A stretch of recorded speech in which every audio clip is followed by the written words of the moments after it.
there are places in history that defy easy explanation. Secret gatherings in torchlit caves, whispers of rituals passed only from mouth to ear, entire communities bound by devotion, secrecy, and sometimes violence. These aren't myths or legends. They are real documented cults that archaeologists and historians still struggle to fully understand. Who were they? What did they believe? And perhaps the most unsettling question of all, how far were they willing to go in the name of faith? Tonight, we wander into the hidden chambers of the past. From blood-soaked altars to ecstatic ceremonies beneath the stars, we'll unravel the dark history of ancient cults that left their mark on civilizations and shadows on our imagination. Before you settle in, take a moment to make yourself comfortable. And if you enjoy these late-night history wanderings, consider subscribing. If you'd like, leave a comment telling me where you're listening from and what time it is where you are. It's always fascinating to see who else is drifting off with us from different corners of the world. Now dim the lights, let the day slip quietly away, and let's begin. Here's the secret about cults, a secret that's not so much whispered as it is baked into human history itself. They are not different. They're not some fringe mistake. They're mirrors. Mirrors of what people have always wanted: community, meaning, order, and just enough mystery to make the air vibrate. When you picture them, it's easy to imagine the strangeness, the extremity, the blood rituals and chanting. But at the center, it's often something softer. The human hunger to belong, to be part of something that feels larger than yourself. To look up at the stars and think, someone else has the answers. And if I just follow, maybe I'll be safe. Maybe I'll be chosen. And so late at night, in clay cities built along rivers that still whisper through ruins, the first cults rose.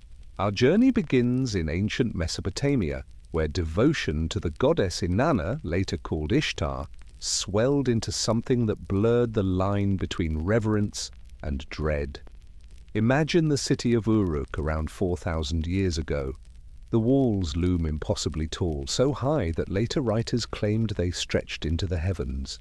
Within those walls, the ziggurat towers above, its steps climbing into the dust-thick sky.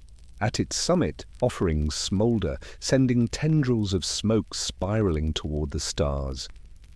And at the heart of it all, Inanna, goddess of love, war, and the underworld. But worship of Inanna was no quiet prayer on a temple bench. It was ritual, enacted with bodies, with music, with ecstatic abandon. Priests and priestesses danced through the night, drums pounding like heartbeats you couldn't escape. Offerings of grain, wine, and animals were laid at her altar, but it didn't end with food or smoke. Inanna demanded more than gifts. She demanded presence. Some texts describe sacred marriages where a high priestess would embody the goddess herself, and the king would embody her consort, Dumuzi. Their union wasn't just symbolic. It was performed ritually before attendance, meant to secure fertility for the land. Picture it. Torchlight flickering against stone walls, chants rising in unison, and a room filled with the thick scent of incense and sweat. The ritual wasn't private. It was the cosmos reenacted in flesh. And devotion to Inanna had shadows. She was not a gentle goddess. She was a goddess of contradictions, as quick to bless as to destroy. Hymns to her speak of her beauty and her rage, her power to flood fields or strip kings of their crowns. Those who joined her cult didn't worship safety, they worshipped danger embodied. In her temples, gender itself bent, male priests dressed as women, women dressed as men, blurring boundaries in honor of a goddess who herself crossed borders between life and death, love and war. Archaeologists have found little votive statues buried in her sanctuaries, wide-eyed worshippers carved in stone, hands clasped, mouths set in eternal prayer. Some have offerings etched into them, dedicating sheep, oil, barley, or even their children to her care. These weren't casual donations, they were promises. And in return, the faithful expected Inanna's protection or feared her punishment if their devotion faltered. In the cool hours before dawn, processions wound through city streets. Priests would lead animals draped in garlands to be sacrificed at the temple. The air would fill with the metallic scent of blood, mixing with incense, rising in hot waves. A goat's cry would echo between the walls, silenced with a single stroke, its body placed upon the fire. Those who watched didn't flinch. They believed the smoke carried their prayers upward, a bridge from mortal need to divine presence. But alongside sacrifice came ecstasy. Cult members didn't just watch, they danced, they wailed, they collapsed in frenzied devotion. The cult of Inanna was not about quiet contemplation, it was about immersion, losing yourself until you weren't sure where you ended and the goddess began. Some accounts describe initiates staggering through temple halls, overcome with visions, their eyes wide with something both holy and terrifying.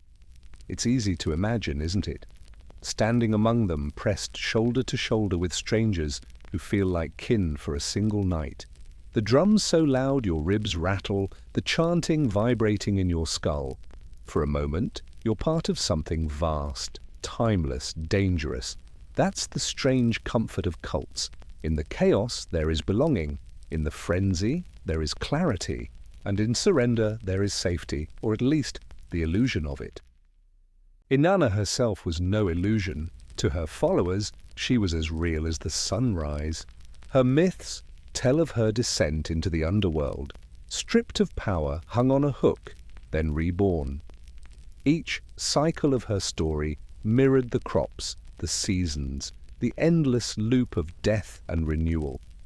To join her cult was to step into that cycle, to play a role in the eternal drama of survival. But every drama has its cost. Some hymns hint at rituals too dark to describe in detail. Scholars debate their meaning, but fragments suggest human sacrifice, children offered at altars, their lives exchanged for divine favor. Whether metaphor or memory, the whispers cling to the ruins, reminding us that devotion and cruelty often shared the same altar.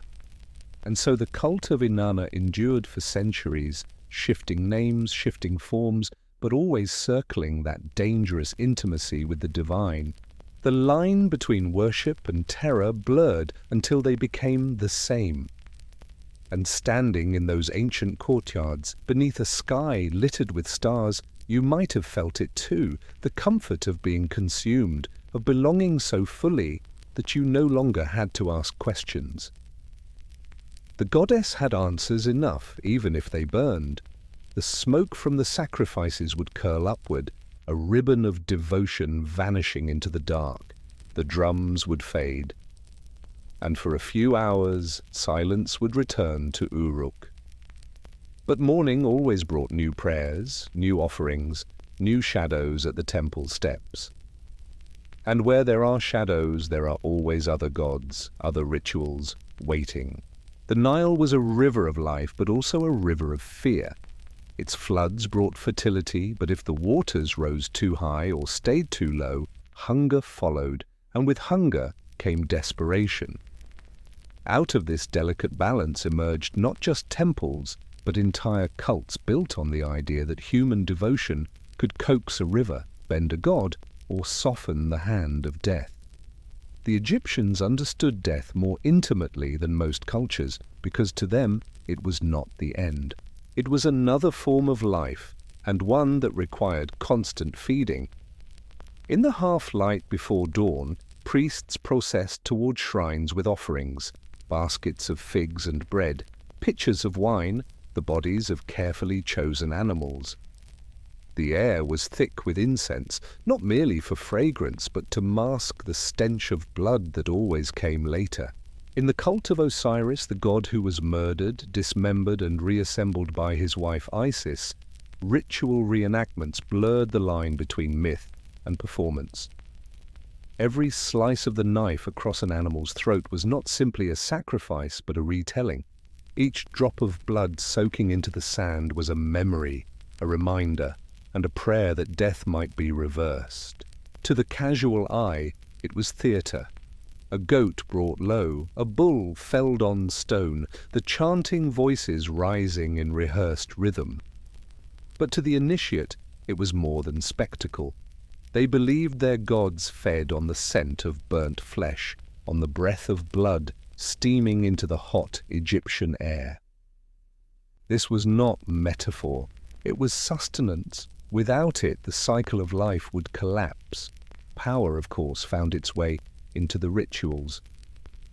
The priests were not passive servants.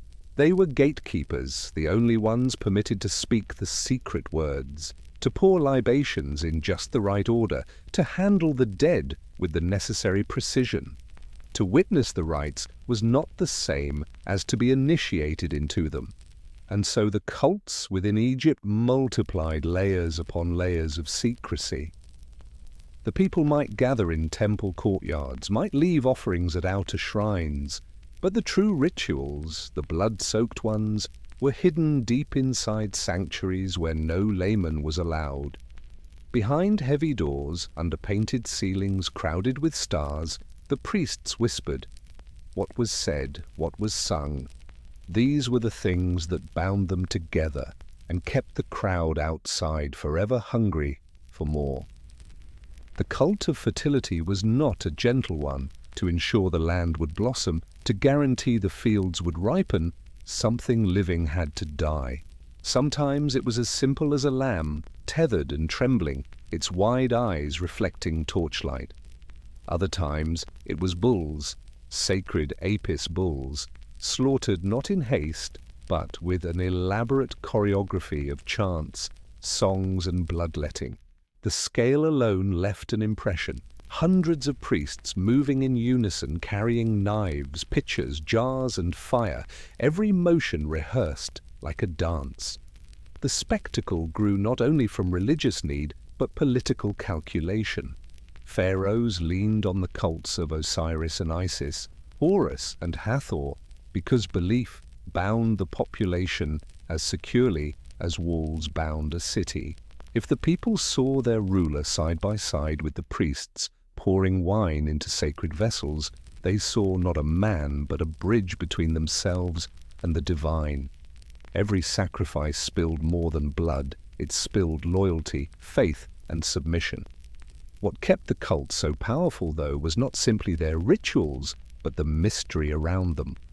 Priests could claim that only they knew how to ensure Osiris's rebirth each year, that only through their ceremonies would the Nile flood as it should, that only through their hidden rites could a soul pass safely into the afterlife. For the average Egyptian, this was not a gamble worth taking. Who would risk the wrath of gods when one could simply obey the rituals laid down by the men in linen robes? And so the secrecy gave the cult's teeth. It was not knowledge freely given, but jealously guarded. To know a single prayer, a single gesture, could elevate a man. To speak them out of turn could damn him. It is tempting, from a modern distance, to see these rites as cruel, as primitive theatre. Yet inside the temples, under the torches and the thick perfumed smoke, they would not have felt primitive at all. Imagine it, the silence breaking into chants, the stamping of sandaled feet, the gleam of knives and the cries of animals echoing off painted stone. The priests' eyes reflecting the flames as they lifted bowls of blood high above their heads, as though the gods themselves might reach down to drink. The crowd outside never saw the full picture. They smelled the smoke, they heard fragments of song. And that was enough to convince them that something holy, something fearsome, was happening just beyond the walls. There was another layer too, more unsettling. The myths of Osiris spoke of dismemberment, of a god cut into pieces and scattered. In some tellings, those pieces were buried in different cities, each place a fragment of the god's body. Shrines sprang up around these stories, and people flocked to them, desperate to be near even the echo of a god. Pilgrims knelt before relics that might have been stone or wood, but to them were bones, hair, or blood. Entire cities grew wealthy on the devotion, feeding on the cult-like hunger of believers who needed to be near their god. And then there were the theatrics of resurrection. In elaborate ceremonies, priests planted seeds in the shape of Osiris's body, watered them with wine and blood, and watched as sprouts emerged days later. To the faithful it was proof their god had been reborn, life returning to death. Fields would grow, people would eat, the Nile would flow as it should. No one questioned the trick because no one wanted to. Faith, once ignited, craves confirmation. Even the smallest sign will do. Egypt's cults did not stop at the riverbank. They spilled outward, carried by merchants and soldiers, adapted by foreign tongues. By the time Rome conquered Egypt, the cult of Isis had spread across the Mediterranean, transforming from a river goddess to a patroness of sailors, mothers, and rulers. Wherever she traveled, the rituals followed, always slightly secretive, always slightly theatrical, always veined with the scent of sacrifice. It was in Egypt that the template was set. Devotion bound by secrecy, blood spilled to maintain order, myths reenacted so vividly that they became reality. Cults were not sidelines. They were power dressed in linen, cloaked in incense, whispering from behind temple walls. And once that pattern was established, once people had tasted the strange comfort of belonging to rituals larger than themselves, they carried the hunger with them. The hunger that would, in time, find other gods, other caves, other torches lit against the night. And so, leaving the Nile behind, we find ourselves on the rocky shores of Greece, where the most famous of all hidden rites waited for those brave enough to enter the darkness. Greece did not inherit Egypt's river nor its endless sand, but it inherited the hunger.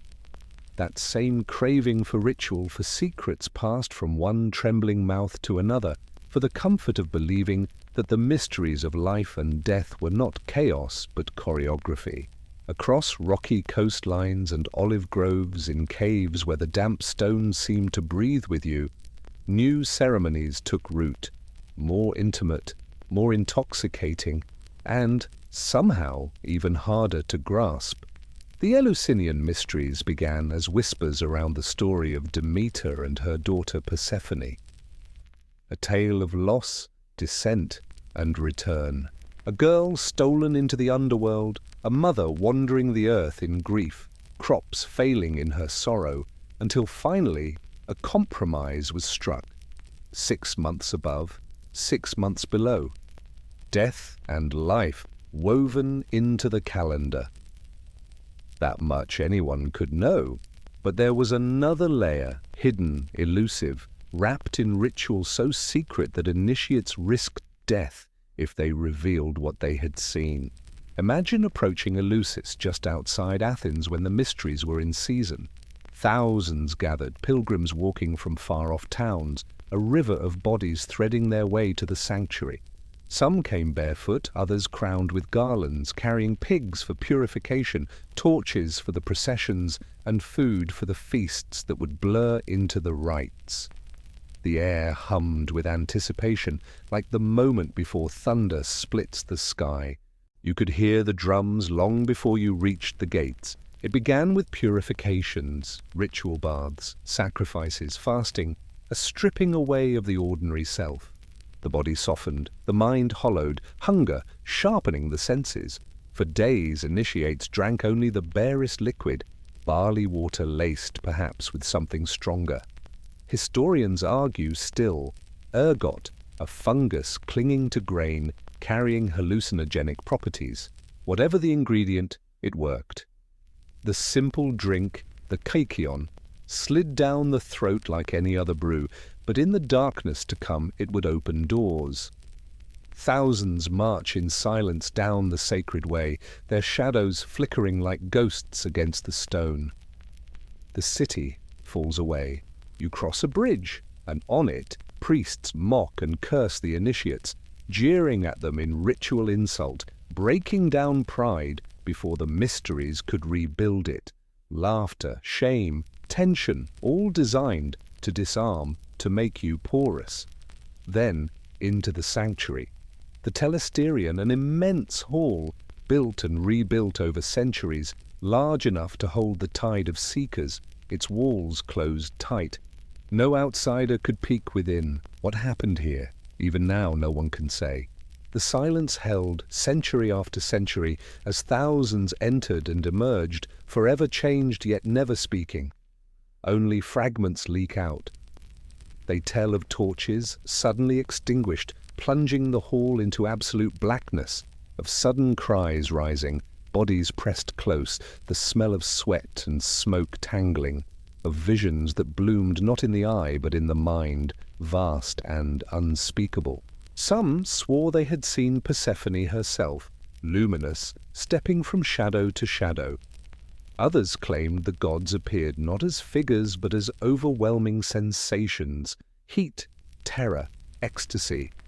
And then, just as suddenly, light, a blaze of torches dazzling after the dark, priests lifting sacred objects high above their heads, a sheaf of wheat, a shining vessel, a cry that echoed like thunder. What these meant, none dared explain. Perhaps they symbolized rebirth, the promise of crops, the return from death. Perhaps they meant nothing at all, and meaning was the invention of fevered minds. What cannot be denied is the effect. Initiates stumbled out of the hall, shaken, transformed, their faces pale, but eyes alive with something beyond ordinary comprehension. Cicero himself called the mysteries the most important gift Athens had given the world. He said they taught people not only how to live, but how to die with hope. And that was the heart of it. For in a world where death was certain, where bodies rotted and empires crumbled, here was a promise, an initiation that whispered, "There is more." The mysteries spread their net wide. Kings, poets, commoners, even slaves were permitted, so long as they spoke Greek and hadn't committed murder. To step into Eleusis was to be made equal, for one night at least.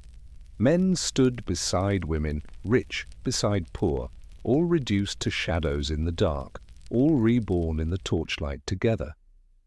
If Egypt's cults bound the people to their priests, Eleusis bound them to each other, and to the idea that life's brutal end might not be the end at all. But secrecy was everything.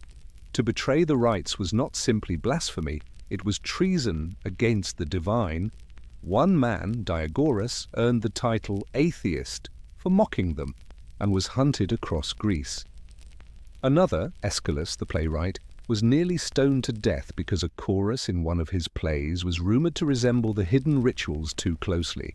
Even centuries later, when Christianity was rising, Augustine himself confessed that the mysteries had a power he could not entirely dismiss. And here lies the paradox. They were famous across the ancient world, spoken of with awe, drawing thousands year after year, and yet what they contained remains locked away. We can reconstruct shadows, the fasting, the drink, the torches, the cries, the unveiling of sacred objects. But the heart of it, the vision, the revelation, remains veiled. Perhaps it always will. Still, one can imagine. The body weakened by fasting, the mind lit by hallucinogen, the air thick with smoke, the sudden plunge into blackness.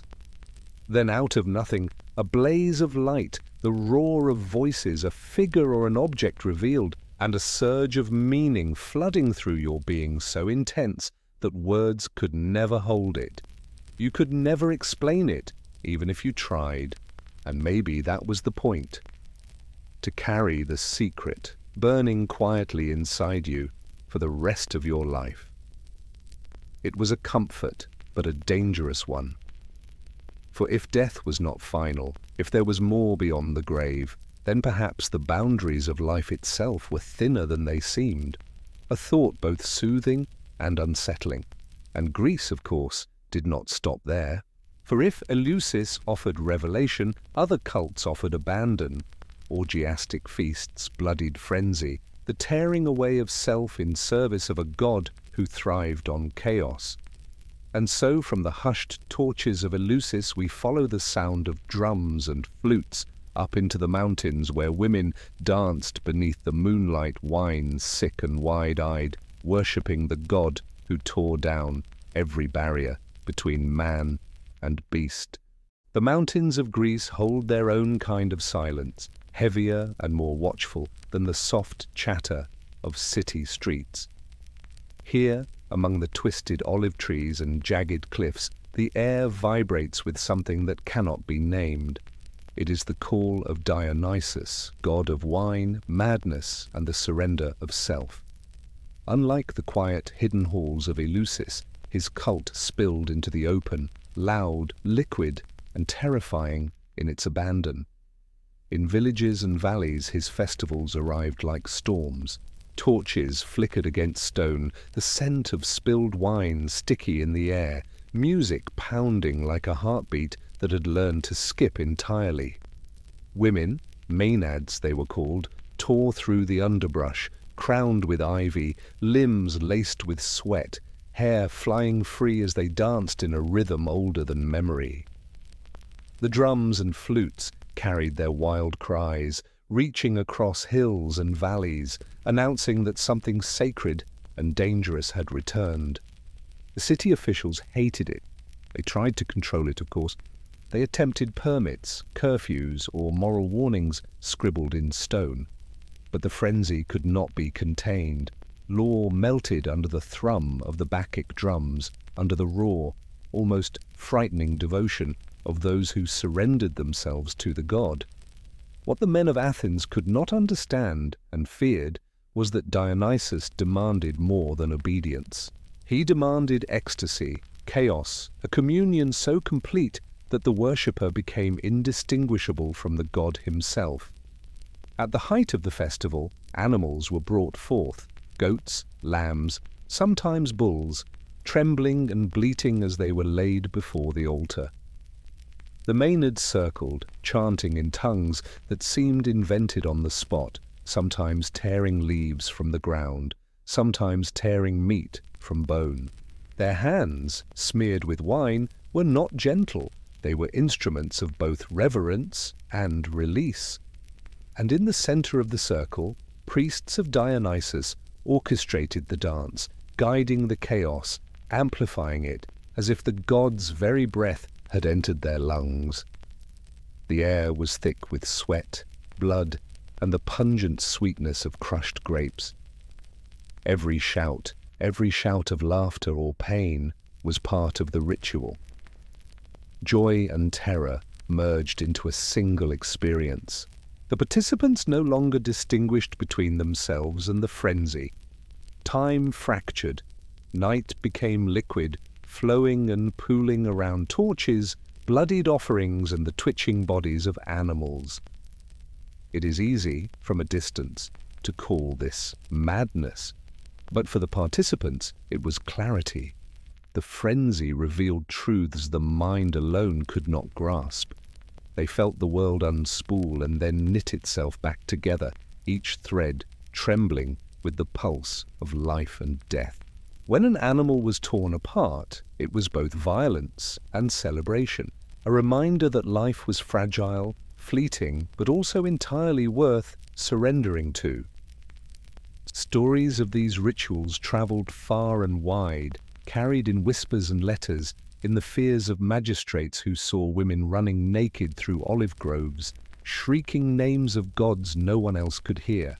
Citizens reported seeing villagers vanish into the mountains only to reappear days later, eyes wide, voices altered, bodies trembling with the residue of ecstatic violence. The line between human and god, between worshipper and animal, blurred. Even soldiers tasked with enforcing order hesitated when confronted with the thrumming power of the Bacchic rites. It was a dangerous joy, one that seduced and consumed in equal measure. Unlike Eleusis, where the mysteries remained silent and unseen, Dionysian cults reveled in spectacle. The world outside could watch, terrified, while inside the circle, everything human melted into something wilder, stranger, and frighteningly divine. The god demanded it, the mountain demanded it, and for those who answered, there was no return. Some scholars argue that the Bacchic cults served as a safety valve. They suggest that the frenzy allowed people to experience violence, sexuality, and chaos in a controlled way. But those outside the circle, watching the dances, the maenads' gleaming eyes and the trembling animals, felt only danger. The city officials whispered about murder, about blood spilled in the name of gods, about a society bending itself until it broke under its own devotion. To the initiates, it was liberation. To everyone else, it was horror. Consider the paradox. The same rituals that invited laughter and song also produced terror. The grape juice and wine, the chants and drum beats, the wild twirling bodies. It was all intoxicating, but the intoxication was not only of the flesh or the senses, it was of the mind. In giving themselves over, the maenads glimpsed something eternal, or perhaps just infinite, inescapable. The terror and the delight were inseparable, stitched together with ivy and blood, with breathless laughter and cries that pierced the mountains like lightning. By morning, the hills were littered with evidence of the night's abandon. Broken branches, puddles of blood, the smell of crushed grapes and sweat mingling in the air. Participants returned to their homes altered, their eyes haunted yet sparkling, as though the god had kissed them, leaving behind both memory and mark. Those who had not joined whispered about it. Stories grew, tales of women who could summon storms, men who returned with voices not entirely their own, and visions that refused explanation. The frenzy became legend, and legend became a kind of law unto itself. And yet the Bacchic rites were not purely carnage. They were about boundaries dissolved and remade, about the tension between control and release, between civilization and the wild. Every tear, every scream, every stolen breath of animal or human alike was part of a narrative older than the cities themselves. Life was fragile, joy was fleeting, but within the madness the faithful touched a spark of eternity. And in that spark the world was briefly remade. The rituals of Dionysus were both playful and horrifying, a combination that terrified authorities and delighted participants in equal measure. They revealed how devotion could transform ordinary life into something extraordinary, how fear and fascination could coexist in the same heartbeat. To watch, to participate, to be touched by the god's presence, it was exhilarating and unsettling, a reminder that the divine might reside in chaos, and that perhaps it should. The mountains eventually fell silent. The torches burned low. The women returned to their homes, their hair tangled, their hearts still racing, carrying within them the memory of night's ecstasy. But the echo remained. The drums lingered in imagination, the cries in memory. Dionysus had visited, and in his wake left a trail of longing, a hunger for the wild, and a reminder that every human desire carries with it the seeds of its own excess. And from these mountains the pulse of frenzy would ripple outward, carried into stories of Europe, whispered in caves of Gaul, remembered in the shadows of Rome. It would inspire poets and terrify magistrates, showing that the power of cults lay not only in secrecy, but in the capacity to dissolve and reconstruct the human experience. From the wilderness of Dionysus, from the ecstatic blood and shattered rhythms, we turn toward lands where devotion was quieter but no less potent, where secrets were carved into stone and faith into flesh, and where the weight of ritual pressed even harder against the edge of mortality. Rome was a city of marble and dust, of forums echoing with rhetoric and streets slick with the wash of history. But beneath the grandeur, beneath the sweep of togas and the bustle of merchants, there were shadows where devotion took a darker shape. Here, in subterranean caves hewn from earth and stone, a secret cult thrived, bound not by sight or law, but by blood, oath, and the ritual heartbeat of initiation. The cult of Mithras was not for the faint of heart. Soldiers seeking purpose beyond rank and empire descended into the earth, torchlight flickering against carved stone reliefs depicting a god slaying a bull, its lifeblood spilling across the ground in eternal offering. The imagery was stark, almost shocking in its clarity, yet mesmerizing. For those who entered, it was not spectacle, but instruction. The god taught courage, secrecy, and the unflinching embrace of mortality. Initiates were bound together not only by ceremony, but by necessity. In the narrow corridors of the Mithraeum, privacy was survival. Secrets could not escape these walls, for to speak outside was to betray not only the god, but the brotherhood itself. Each oath, whispered and repeated, tied the members together with a thread tighter than any chain forged above ground. Here, allegiance was not to empire, nor to senator, nor to city, but to the ritual, to the god, to each other. Identity was forged in shadow. The rituals themselves were a study in intensity. A bull, massive and trembling, would be brought forth, its strength and vitality a mirror of the god himself. Blood would be drawn carefully, ceremoniously, sometimes by the hand of the initiate. The act was terrifying and exhilarating. The heart raced, the senses sharpened. To bathe in the blood was to drink from the fountain of divine courage, to feel the pulse of life and death in one unbroken stream. Flames cast long, trembling shadows over the walls, dancing across the carved images of the god's triumph. Each torch flicker was a reminder this was sacred, forbidden, and transformative. The hierarchy of the cult was precise, intricate. Novices ascended through grades, each level granting knowledge, privilege, and responsibility. The higher the rank, the closer one came to understanding the full meaning of the slaying. Only the most devoted, the most disciplined, could claim the mantle of Mithraic wisdom. It was a world apart from the forum, apart from the Senate, apart from the ordinary life of Rome. Here, identity was reconstructed. Soldiers became initiates, initiates became brothers, brothers became guardians of secret knowledge that no law could touch. There was a paradox in the cult's appeal. Rome was the master of order, of law, of spectacle and empire. Yet it was underground in narrow torchlit halls that men found the freedom to define themselves anew. Above ground, they were legionnaires or clerks bound by duty and rank. Below, they were participants in a narrative older than Rome itself, a story told in blood and shadow.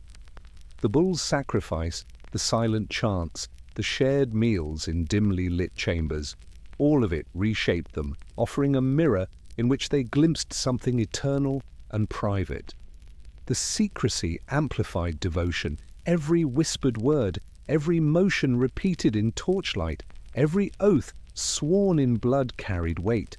Betrayal was unthinkable. The penalties were both social and spiritual. In this underground world, Rome's hierarchy and politics fell away. Brotherhood became absolute. Men who might never speak above ground for fear of shame or rank here could confess, act, and witness the divine without hesitation. Every eye in the room was both a witness and a participant, reinforcing a unity as potent as any legion. The imagery of Mithras slaying the bull was central, almost hypnotic. The creature's struggle, the god's calm precision, the intricate carving of constellations surrounding them. These were lessons in life, death, and rebirth. Initiates would meditate on the scenes, contemplating their own mortality, the cycles of power, the thin veil between divine and human. Each year, each ceremony, each repetition of gestures and words deepened the impression, binding the participants ever closer to the god and to one another. The cult was also intensely physical. Meals were shared in silence, sometimes after fasting, sometimes after ritual exertion. Blood and wine mixed with the sweat of exertion, the tang of stone, and the faint, lingering smell of incense. Initiates learned to move in tandem, to anticipate the steps of their brothers, to react instinctively to the unspoken cues that bound the ritual together. Even the architecture of the Mithraeum reinforced this cohesion. Low ceilings, narrow corridors, the echo of footsteps and whispers, all designed to cultivate intimacy, focus, and obedience. It was a system of power hidden beneath the empire's surface. And yet, it was not purely domination. There was care within the secrecy, a nurturing of courage, resilience, and unity. Brotherhood in these caves was a form of sanctuary, a space in which the participants could explore extremes without judgment, knowing that the walls held only those bound by the same oath. It was terrifying, exhilarating, and profoundly intimate. Rome's obsession with the underground reflected a broader human impulse. Public life demanded performance, conformity, and obedience. But beneath it, in the torchlit shadows, men sought a more visceral truth, the communion of flesh, blood, and ritual, the private acknowledgement that life could be directed, understood, and survived through devotion to something larger than oneself. The Mithraic cult became a template for understanding how secrecy, ritual, and sacrifice could construct identity in a world otherwise ruled by law and empire. And the influence stretched beyond the individual. Soldiers returned from the Mithraeum carrying quiet confidence, an inner sense of hierarchy and devotion that no centurion or senator could dictate. They moved through Rome differently, aware of their inner life as well as their duties. Power was not only in command, but in belonging, in shared secret, in the subtle muscle memory of ritual repeated countless times under flickering torchlight. The cult had a way of rewriting the self, instilling a sense of resilience that no surface law could replicate. This underground obsession, so private, so meticulously guarded, taught that identity could be separated from the empire, yet still empowered by it. The soldiers, bound by oath and shadow, were not simply participants in a cult. They were carriers of a living secret, custodians of rites that would outlast the marble forums above.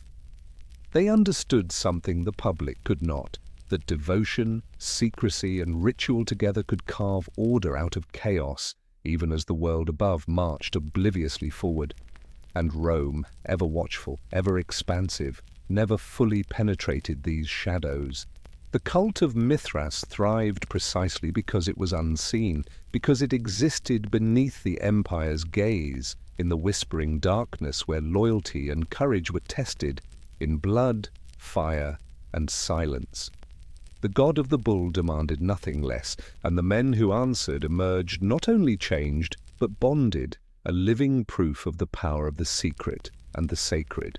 From these caves, the echoes of loyalty, secrecy, and ritual spilled outward, influencing faiths yet to rise, shaping the understanding of devotion, identity, and belonging.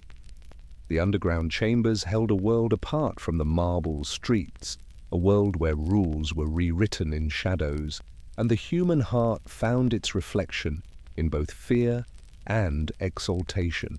And as Rome thrived above ground, oblivious to these secret fires, the seeds of obsession, of devotion to hidden powers, quietly took root in lands far beyond the empire's borders, waiting to bloom in new forms, in new cults, in new rites that would push humans to the edge of ecstasy and dread.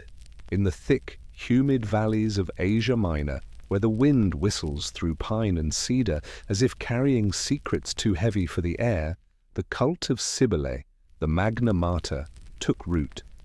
Her worship was not gentle, nor was it merely ceremonial.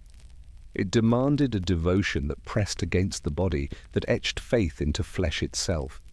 To follow her was to accept ecstasy and mutilation, music and pain, a love so fierce it could not be contained by skin. The priests, called Galli, prepared themselves in ritual before the goddess. Every drumbeat, every cymbal clash, every chant carried the weight of transformation. They dressed in flowing robes dyed the color of sunset, their hair bound into intricate knots, jewels glinting in the torchlight. But the true mark of devotion, the seal of their covenant, was far more intimate and irreversible. With trembling hands and steady eyes, they performed the ritual of castration, a symbolic surrender of human restraint, a literal offering of the self to the divine. It was said that in the moment of surrender, when blood mingled with sweat and tears, one could feel the goddess breathe through them. The pain was not merely physical. It pierced the mind, the memory, the part of a person that measured fear against desire. And yet the Galli endured, each strike a testament to faith, a covenant inscribed deeper than ink or stone. The temple would echo with the cries of the devout, a chorus of agony and exaltation that rolled like fire across the stone floors. Music was crucial. The flutes and tambourines did not simply accompany the ritual, they dictated its rhythm, guiding the hearts of the priests and the congregation alike.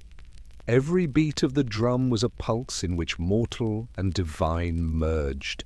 Each cymbal crash echoed through the cavernous halls like a hammer striking at the fragile boundary between human and God. Shadows danced on the walls, contorting and flickering, forming shapes that were part memory, part hallucination. The onlookers, initiates waiting their turn, felt the rhythm in their bones. They could not escape it, nor would they want to. The rituals were not performed in isolation. Crowds gathered at the temple's outer courts, witnesses to a devotion that defied the everyday. They came from towns, villages, even distant lands, drawn by rumor or curiosity, or the promise of witnessing something that could not be spoken of in daylight. The air hummed with anticipation. Some watched with awe, others with horror, but all were caught in the gravity of the goddess's power. To see a Galli complete the transformation was to witness the very edge of human endurance, to feel the pull of something larger, older, and utterly merciless. Cybele's influence extended beyond the ritual. Her cult offered solace to the powerless, courage to the fearful, and identity to those who had none. To surrender to her was to join a lineage of devotion that stretched across continents and centuries. The act of self-mutilation, horrifying as it seemed, was also an assertion, a claim that one belonged not to the fleeting world of commerce or politics, but to something eternal, immovable, unassailable. The flesh was a temporary vessel, the spirit a testament to allegiance.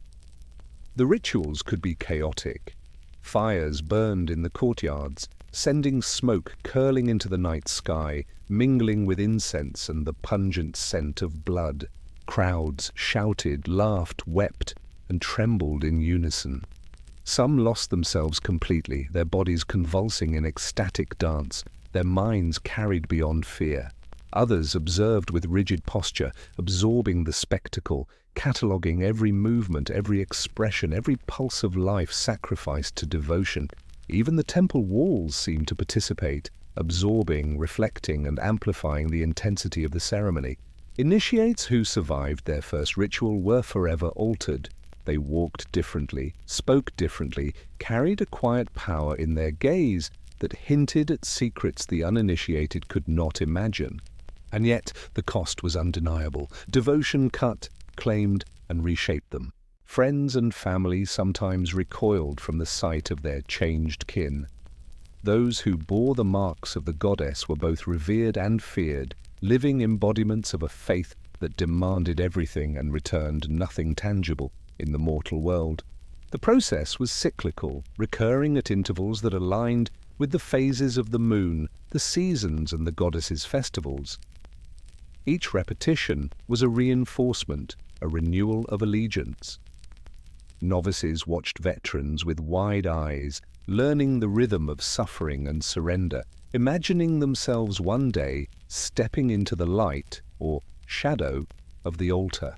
Older priests guided the young, whispering incantations, reminding them that pain and devotion were entwined. There was comfort in this structure, even if it was forged in blood, a rhythm, a cadence, a map through the chaos of devotion. The Galli also played a role in politics and society. Their presence was a reminder that power existed outside the traditional structures of Rome or Anatolia. Wealth, title, and lineage mattered little when compared to the authority granted by the goddess herself.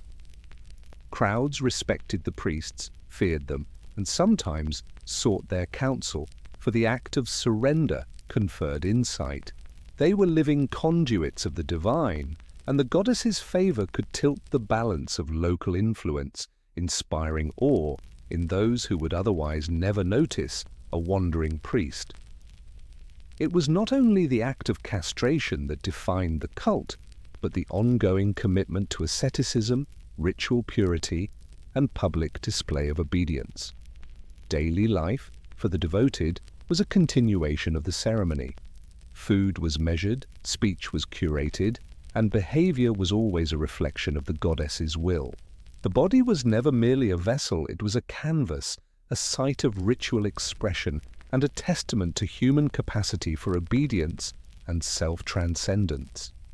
For outsiders, the rituals appeared grotesque, terrifying, or incomprehensible. But for the faithful there was a strange comfort in this extremity. Pain and pleasure interwove, fear and devotion became indistinguishable, and the edges of individuality blurred in the heat of ritual fire. The act of cutting into flesh, once inconceivable, became a doorway, a portal through which the devotee stepped into something both horrifying and sublime. It was a rebellion against mortality, a flirtation with transcendence, and a mirror of desire that reflected not only what humans could endure, but what they craved in the darkness of their hearts. The temples themselves were built to enhance this experience. Stone carved with sigils and symbols, halls that echoed with every footstep and shout, altars positioned to catch torchlight at precise angles, all designed to draw the devotee deeper into the experience. Architecture became ritual, ritual became identity, and identity became inseparable from the goddess herself. Every corner, every shadow, every flicker of light reinforced the presence of something larger, more demanding, and utterly inescapable. As the ceremonies reached their climax, the Galli moved as one, bodies glistening with sweat, hair matted, voices raised in chants that seemed older than the mountains themselves. Time folded. Pain became a language, devotion became a landscape through which they traveled with eyes wide open yet sightless in the ordinary sense. To watch was to feel an unsettling fascination, horror laced with beauty, agony mingled with ecstasy, the mortal and the divine dancing on the knife's edge, and so the cult endured generation after generation. The rituals, the fires, the self-inflicted sacrifices, they were not merely acts of faith, but statements of power, identity, and belonging. The devotion cut into flesh, but it also cut into the psyche, creating echoes that resonated long after the ceremonies ended. Every priest carried the memory of pain and pleasure intertwined, a living testament to the god who demanded total surrender. The fire burned low in the temple courtyard. Shadows flickered across walls scarred with history. Priests moved through the smoke, whispering prayers and chants that no outsider could decipher. And somewhere in the night, the goddess's presence lingered, tangible and terrifying, waiting for the next devotee brave or desperate enough to step into the circle, to offer flesh and spirit alike. From these shadows of blood and fire, devotion spread into lands beyond Anatolia, inspiring awe, fear, and imitation. The extremes of human faith were on full display, revealing not only what people could do to honor a god, but what they could endure in the pursuit of identity, belonging, and the intangible certainty that somewhere beyond pain lay a spark of something eternal. There are corners of the ancient world where light bends strangely, where shadow pools thicker than ink, and where the whispers of the curious seem louder than the proclamations of kings. The early centuries of the Common Era were such a place, a time when empires flexed their might above ground, yet beneath their cobblestones and temple steps, something subtler, something secret, thrived. Gnostic cults crept into the cracks of empire, into the silent alleys and hidden rooms, whispering a faith that promised knowledge rather than salvation, insight rather than obedience. Initiates gathered in dimly lit chambers, often beneath private homes or in abandoned temples. Candles flickered, throwing grotesque shadows across walls adorned with symbols only they understood. Every mark, every curve of a glyph, every carefully drawn line was a key, a puzzle, a reminder that the world visible to the masses was only a fraction of reality. The Gnostics taught that the material world was flawed, even corrupt, a shadow of a truer, more radiant plane. And yet to reach that higher knowledge, one had to navigate the darkness below, where secrets were currency and trust was a dangerous commodity. Meetings were intimate, 10, maybe 20, sometimes fewer, huddled together on cushions and rugs that smelled faintly of incense, herbs, and human anticipation.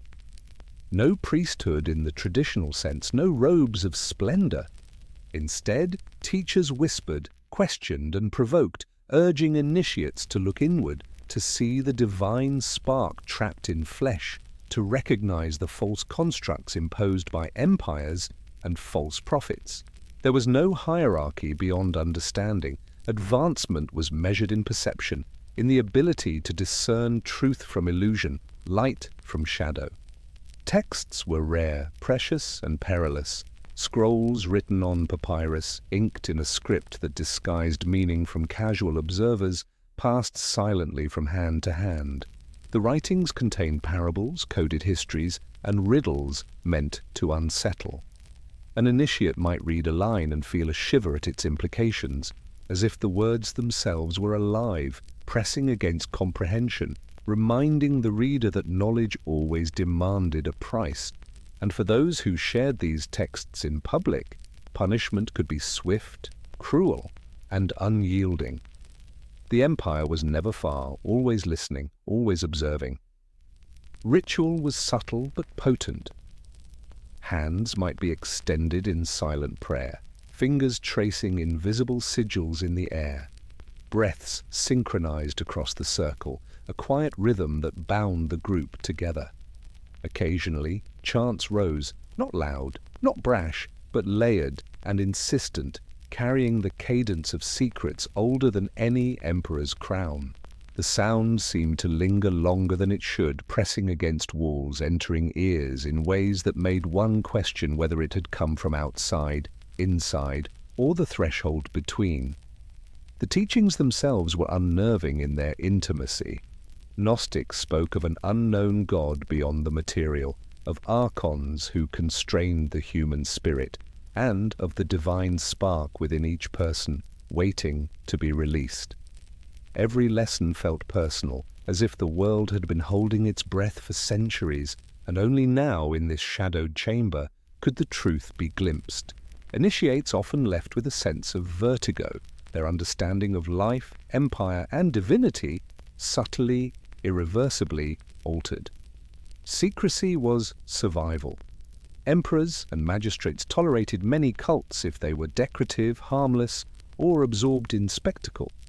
but Gnostic groups questioning the nature of creation and authority were dangerous. Silence was the shield. Names were coded, locations rotated like the stars in hidden constellations. Even ordinary gestures could signal allegiance or betrayal. A nod, a cough, a pause in conversation. These could convey meaning far beyond their ordinary function. In this web, trust became sacred. One misstep could unravel a lifetime of devotion. Yet the danger heightened the intimacy. Being part of the cult was like standing on the edge of a cliff, the wind tugging at the edges of your awareness. The fear of exposure made every interaction sharper, every whispered lesson more profound. Initiates learned to read each other in ways the outside world could never imagine. A flicker of the eyes, a tightening of the jaw, a subtle shift in posture. Every nuance was a signal, every silence a message. Human perception became a tool, a weapon, a sanctuary. The appeal of the Gnostics was in part their radical perspective on life and death. The material world, they said, was a cage, and suffering was a language of awakening. To understand, one had to observe without attachment, question without fear, and embrace mystery as the only truth worth knowing. This philosophy, unsettling yet seductive, attracted a spectrum of adherents. Scholars curious about forbidden knowledge, artisans seeking meaning beyond craft, merchants tired of empty coin, and even the occasional soldier who had glimpsed too much of empire's cruelty to believe in conventional faith. Initiation into the cult was not a single act, but a gradual awakening. It began with observation, moved through questioning, and eventually demanded experience. Initiates undertook meditative journeys, sometimes alone, sometimes in guided groups, designed to reveal the hidden structures of the cosmos, the illusions of society, and the dormant powers within themselves. Dreams were examined as though they were maps, symbols interpreted with meticulous attention, each one a breadcrumb leading deeper into the labyrinth of understanding. And yet, for all its cerebral intensity, the cult retained a darkly playful air. Symbols might carry double meanings, texts could be read in multiple ways, and rituals often included subtle elements of jest or misdirection. The Gnostic teacher could smile as they instructed, their eyes twinkling with secrets that both comforted and unnerved. Faith here was not bland obedience. It was engagement, exploration, a negotiation with both the divine and the self. The interplay of fear, curiosity, and fascination created a tension that was almost electric, a charge that ran along the skin and lodged in the mind long after leaving the chamber. Networks formed quietly. Initiates traveled to distant cities, carrying texts and teachings, exchanging knowledge under the guise of mundane commerce. Meetings were clandestine, a meal shared in a private home, a walk in the darkened port, a whispered conversation in a crowded market where nobody would suspect the depth of the dialogue. Gnosticism thrived in the interstices of empire, places the grand narrative overlooked, corners where life moved fast enough to hide, slow enough to reflect, and secret enough to endure. The cult was also adaptive. Persecution came in waves, empires rose and fell, yet the principles endured. Hidden temples shifted locations, texts were recopied with coded alterations, rituals evolved to evade detection. Each adaptation reinforced the sense that the knowledge they held was alive, responsive, and dangerous, not because it inflicted harm, but because it demanded perception, courage, and allegiance.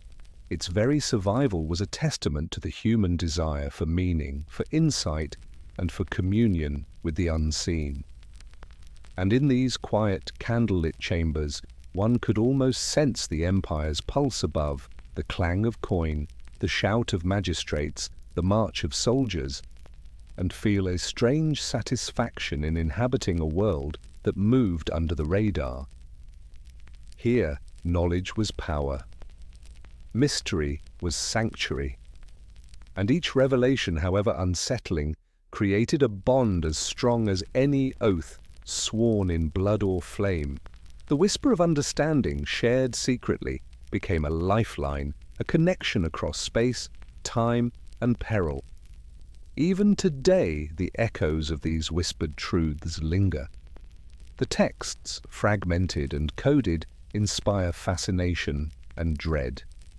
Scholars pore over them, attempting to reconstruct rituals, to interpret symbols, to understand the logic of a faith that thrived in secrecy and paradox.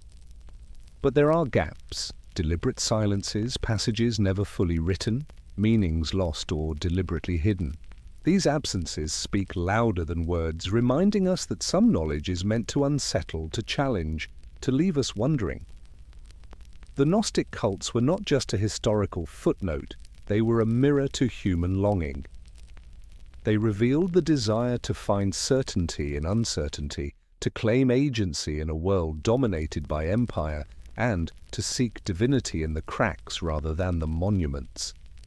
Initiates became explorers of the mind, navigators of mystery, guardians of a knowledge that promised both liberation and disquiet. To follow their path was to embrace questions with no final answer, to walk corridors lined with both illumination and shadow. As candlelight flickered and shadows shifted in the hidden chambers, the whisper of the Gnostics continued to echo, an invitation to look closer, think deeper, and acknowledge that perhaps the most profound truths are never shouted from rooftops, but murmured in the quietest, most secret corners of the world. And in that space between light and darkness, faith and fear, secrecy and revelation, devotion and danger intertwined, preparing the mind for the next step in human fascination with the unseen, the forbidden, and the extraordinary. The desert does not speak, at least not in words humans recognize. It hums, murmurs, and shifts, moving sand in patterns older than any city, whispering secrets only those attuned to its pulse can hear. Here, in the burning heart of Persia, the Hashashin carved out a world apart, a kingdom not of stone and bloodlines, but of smoke, devotion, and deadly precision. Theirs was a religion wrapped in secrecy, draped in myth, and perfumed with the scent of hashish and roses from hidden gardens. To step into their domain was to leave certainty behind. The gardens themselves were small paradises tucked behind high walls, unseen from the road, unreachable except through loyalty and trust. Roses bloomed in impossible profusion, fountains murmured endlessly, and fruit hung heavy on trees whose leaves whispered with the wind. An initiate entering these gardens for the first time could feel their heart quicken, not from fear, but from the strange, almost disorienting beauty. Everything here was crafted to seduce the senses, to convince the mind that paradise could exist in the world of mortals if only one obeyed completely, without hesitation. Rituals began subtly. A cup of wine infused with hashish passed between students and teachers, a delicate fog rolling through the lungs, clouding ordinary perception. The world softened at the edges. The desert heat, once sharp, became a gentle caress. Colors deepened, shadows stretched like fingers across the garden paths. Every sensation was heightened, every sound amplified. The mind drifted and merged with legend. Initiates were told that they were tasting a glimpse of the divine, an echo of paradise promised by the master's hand. And in this haze, fear and devotion interwove. Blades were never far from reach. The Hashashin's reputation for assassination, precise, ritualized, almost artistic, was not mere propaganda. Every movement was deliberate, every target chosen with exacting intent, every strike performed with devotion as much as skill. To be a member of this brotherhood was to learn the intimacy of life and death, the rhythm of anticipation, and the quiet satisfaction of power, wielded without spectacle. Death, when delivered by the Hashashin, was not chaos. It was a language, a sentence, a conversation between devotion, obedience, and inevitability. Mentorship in the order was as crucial as the rituals themselves. Young initiates learned to navigate the world with silent observation, to read the subtle movements of people and the shifting shapes of sand, to anticipate danger and opportunity alike. Teachers were patient, often smiling at the novices' faltering steps, yet sharp in their corrections. A single hesitation could be fatal, a misstep could unravel months of preparation. And yet within this discipline was a dark comfort. The world became legible, comprehensible through the lens of fear, precision, and devotion. Stories of paradise were told constantly, not allegorical, but literal. Gardens bathed in sunlight, fountains singing in hidden courtyards, servants and companions attentive beyond imagination, pleasure unbound yet controlled, a temporary taste of the eternal. It was intoxicating, almost unbearable in its vividness. Every leaf, every flower, every whispering fountain reinforced the promise. Obedience rewarded, loyalty transcendent, and paradise, if fleetingly achievable, for those who surrendered entirely. The line between dream and waking blurred in the haze of smoke and devotion. And then came the missions. The blades would move silently through cities, across courtyards, under the cover of night. Every action was cloaked in ceremony, every target approached with ritualistic preparation. The assassin's discipline was not born of cruelty, but of faith, the belief that each strike served a higher order, that fear itself could be weaponized, that the world could be shifted with patience, and precision. Blood became a punctuation mark in the story of devotion, each drop a testament to commitment, each act a note in the unspoken hymn of the order. The mythos surrounding the Hashashin amplified their power. Tales spread far beyond Persia, carried by traders, travelers, and terrified rulers. Whispers of paradisiacal gardens and assassins who walked unseen created a fear that extended beyond reality. Yet within the order, the truth was more subtle. The gardens were real, the drugs were real, and the discipline was unyielding. What was mythical was the perception that death could arrive at any moment, that paradise could be granted or withdrawn with equal certainty, that the line between ecstasy and terror was a single step, and that devotion meant embracing both without hesitation. The order thrived because it embraced secrecy as a sacred principle. Members rotated, identities masked, allegiances hidden. Words could be twisted, gestures misread, yet within the brotherhood, trust became absolute. Every member was a node in a living network, every action a signal, every silence a lesson. The desert itself seemed to conspire, hiding paths, shifting sands, and carrying sounds only the trained ear could distinguish. Initiates learned to walk lightly, speak softly, and see beyond the surface of things. In the quiet corners of towns and cities they observed, they waited, they became invisible and omnipresent simultaneously. The rituals of the order were not solely about death or seduction, they were about perspective, mastery, and surrender. By tasting paradise, experiencing ecstasy in miniature, and understanding the inevitability of mortality, members could transcend fear. The world became legible not as chaos, but as pattern, not as threat, but as opportunity. Devotion was forged in pleasure and pain alike, in the haze of smoke and the thrill of control, creating a clarity that outsiders could never access. Survival depended on adaptability.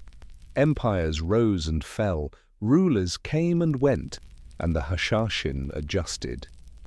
Their network stretched across mountains and valleys, safe houses concealed in plain sight, legends masking reality.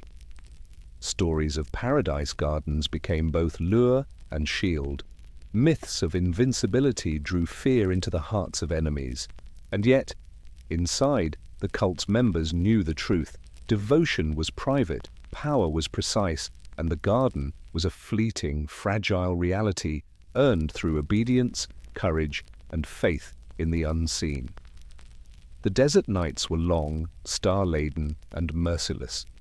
Initiates sat in silence under the immense sky, the air thick with sand, smoke, and anticipation. Conversations were careful, words chosen for meaning and concealment.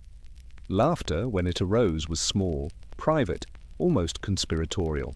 And always, in the background, the gardens called, the promise of paradise shimmering faintly, reminding every member that devotion was both a path and a temptation, a gift and a test.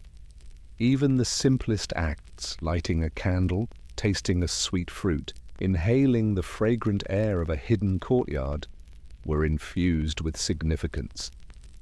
Nothing was mundane, nothing accidental. The Hashashin lived in a world where every gesture, every sigh, every glance could shift balance. The ordinary became extraordinary, the invisible became potent, and the ordinary fear of mortality transformed into a disciplined, intimate understanding of life's fragility and potential. And as the night deepened, the desert stretching endlessly, the initiates understood that their order existed not for spectacle, but for the sacred interplay of devotion, fear, pleasure, and precision. The myth surrounding them amplified their power, but the truth, the gardens, the smoke, the rituals, the training, was even stranger, more intimate, more unsettling. They lived in a liminal space where paradise and death were partners, where loyalty was absolute, where the unseen currents of fear and desire guided every step, every heartbeat. So the Hashashin endured, folding myth into reality, desire into discipline, fear into devotion. And while emperors and merchants spoke of them in hushed tones, trembling at the stories carried on desert winds, the initiates walked through the gardens, breathed the perfumed air, felt the pulse of paradise, and knew the secret that would not be recorded in any chronicle, that power was not in domination, but in patience, presence, and the quiet mastery of fear itself. The sun began to creep toward the horizon, painting the desert in molten gold. Shadows stretched long across walls, gardens, and courtyards. And somewhere within that expanse of sand and secrecy, a hooded figure paused, inhaled the fragrance of roses, and allowed a smile to curve beneath their veil, knowing that legend, myth, and devotion were threads woven into a tapestry far larger than any single life. There is a peculiar quiet in villages just before sunset, a kind of hush that carries not the promise of peace, but the faint prelude to fear. In medieval Europe, this quiet was often broken by whispers, glances, and the invisible threads of suspicion that wove through cottages, taverns, and market squares. These threads, invisible to most, but deadly to those they touched, were the beginnings of a nightmare that would claim thousands of lives, the witch panics. Not actual cults, not genuine conspiracies in most cases, but elaborate imaginations of authorities and neighbors alike, spun into existence with the precision of fear itself. The stories began simply. A child falls ill, a crop fails, a well runs dry. In the fertile soil of superstition, these small misfortunes sprouted monstrous explanations. Villagers exchanged furtive glances, muttered prayers, and uneasy laughter, unsure whether to comfort the afflicted or glance over their shoulder. Eyes shifted, tongues wagged.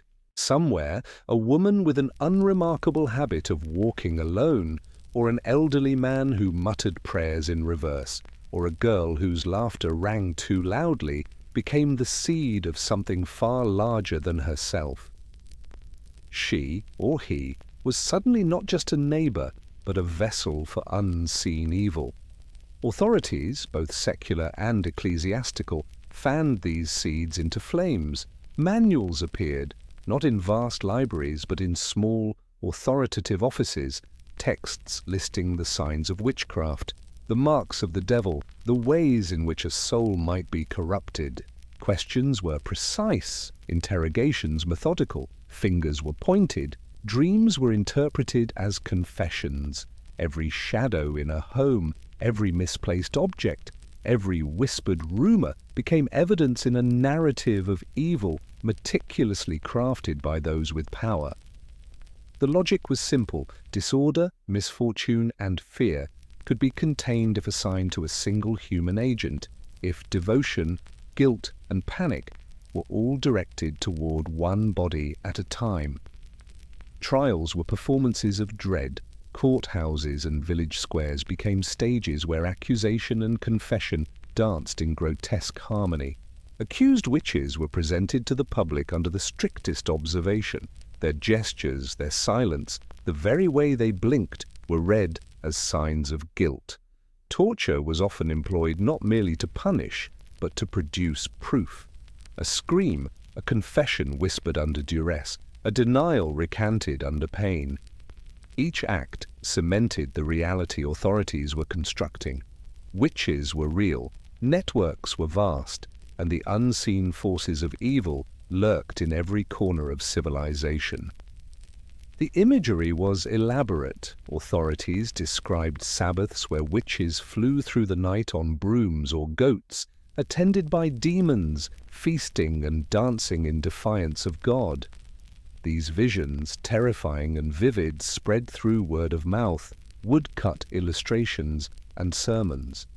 Villagers, some fearful, some intrigued, absorbed the tales, passing them along, embellishing them, believing in them, and fearing them in equal measure. In this web of imagination and fear, anyone could be guilty, and innocence offered no protection. The ordinary became uncanny, the mundane was monstrous. A neighbor's shadow, a sudden cough, a cat with two knowing eyes, all became signs pointing toward hidden conspiracies. The process was deeply personal, as accusation always is. Friends and family became instruments of terror, coerced into naming others, pressured to confess or implicate. Trust decayed. Meals were eaten in silence. Hushed conversations avoided names entirely, yet everyone understood the significance of every gesture, every glance. Children, wide-eyed and frightened, learned the subtle cues: who was watched, who was feared, who was likely to disappear by morning.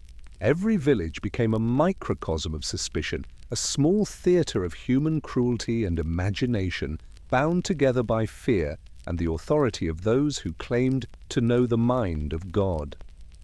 Books of confession circulated quietly among the learned.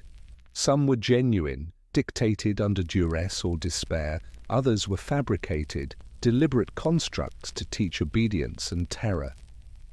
Each page described rituals so grotesque and detailed that even the skeptical reader could feel a shiver run down their spine. Sabbaths, black masses, pacts with the devil. These were meant to terrify, to make the abstract concept of evil visible, tangible, and immediate. The act of reading became a ritual itself. Holding the text, tracing the words, imagining the scenes described, and feeling a creeping awareness that the world might be darker than daylight suggested. Women were often the focus, though not exclusively. Their knowledge of herbs, healing, domestic craft, and midwifery, once respected, became suspect. Authority recast competence as malevolent intent. Aging, beauty, isolation, or even charisma could mark a woman as a potential vessel for dark forces. And yet, despite the terror imposed from above, those accused sometimes wielded subtle power, influencing neighbors and authorities through fear, charm, or cunning. The line between victim and participant blurred. Survival depended on perception, performance, and an almost instinctive reading of human desire and dread. The mechanisms of accusation were insidious. A casual remark could seed suspicion. A misheard word could propagate panic. Dreams, illness, or misfortune could all be construed as evidence of a network of witches plotting in shadow. No system of logic governed these accusations, only the shifting rules of fear and imagination. Communities became both jury and judge, playground and theatre, caught in a self-reinforcing loop of belief, anxiety, and spectacle. Every whisper mattered, every glance counted, every silence could be lethal. Punishments were public, meant to reinforce the narrative. Executions, burnings, drownings, and hangings were conducted with precision, transforming horror into moral theatre. Villagers watched and learned the price of transgression, real or imagined. The spectacle served as both warning and entertainment, cementing belief in the existence of hidden evil.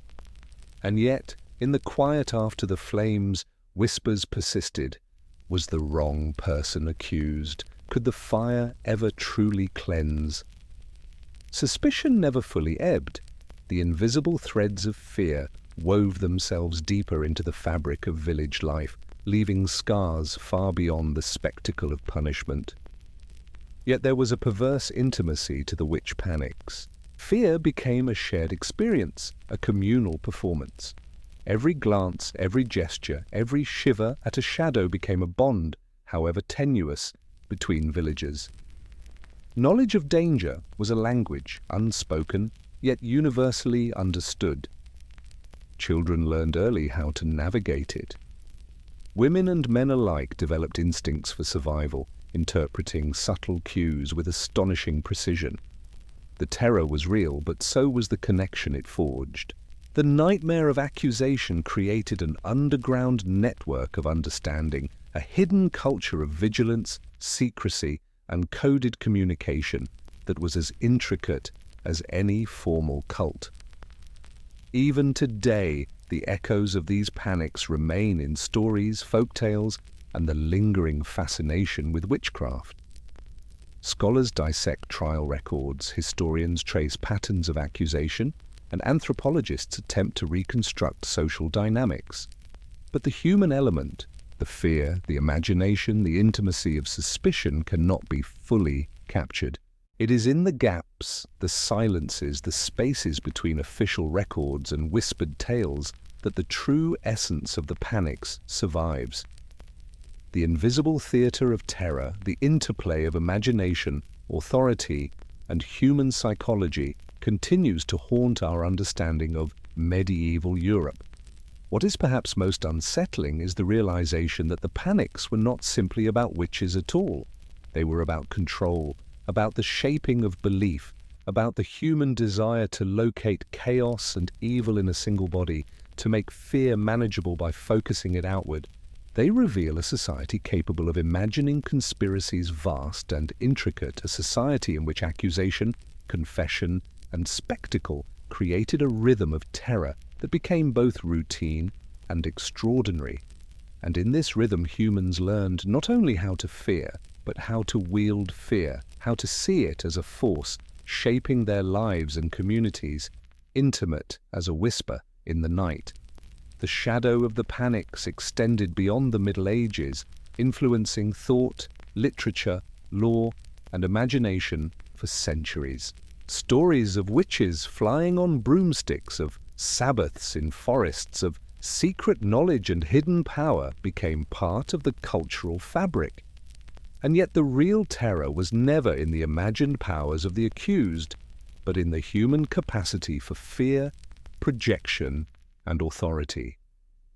Each accusation was a mirror, a reflection of doubt, envy, anxiety, and the instinct to control what could not be understood. In that mirror, every villager saw themselves, however unwillingly, implicated in the dance of suspicion. And so, as night descended on villages, flickering lanterns, casting uncertain shadows on cobblestones, the whispers continued. The accused, the accusers, the fearful, the curious, all moved within a network of imagination and dread.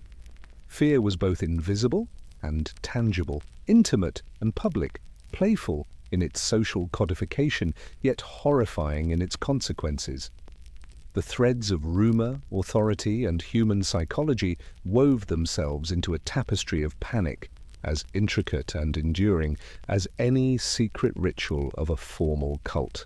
In the quiet moments before sleep, one might imagine the villagers listening to the wind, wondering which neighbor whispered against them, pondering the edge of shadows, or recalling the last public execution.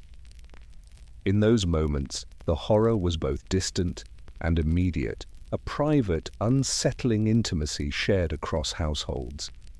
Knowledge, suspicion, and imagination had fused into a ritual all its own, a spectacle of fear that required no altar, no temple, no sacred texts, only human imagination and the willingness to believe in unseen forces lurking behind every closed door. There is a peculiar thrill in touch in the imagined nearness of the divine. In medieval Europe, that thrill became a commerce, a theatre, and a devotion all at once. Pilgrims travelled days, weeks, months, following maps etched in faith and rumour, chasing the scent of sanctity carried in bones, blood, and hair. Shrines appeared across the landscape, some in cities, others tucked into forests or atop craggy hills, each one claiming a fragment of holiness so precious it could be held, kissed, or even stolen. And everywhere, a faint undercurrent of obsession whispered through the stones. The bones themselves were miraculous in subtle ways. Fingers were said to twitch, skulls to radiate warmth, strands of hair to curl toward the devout.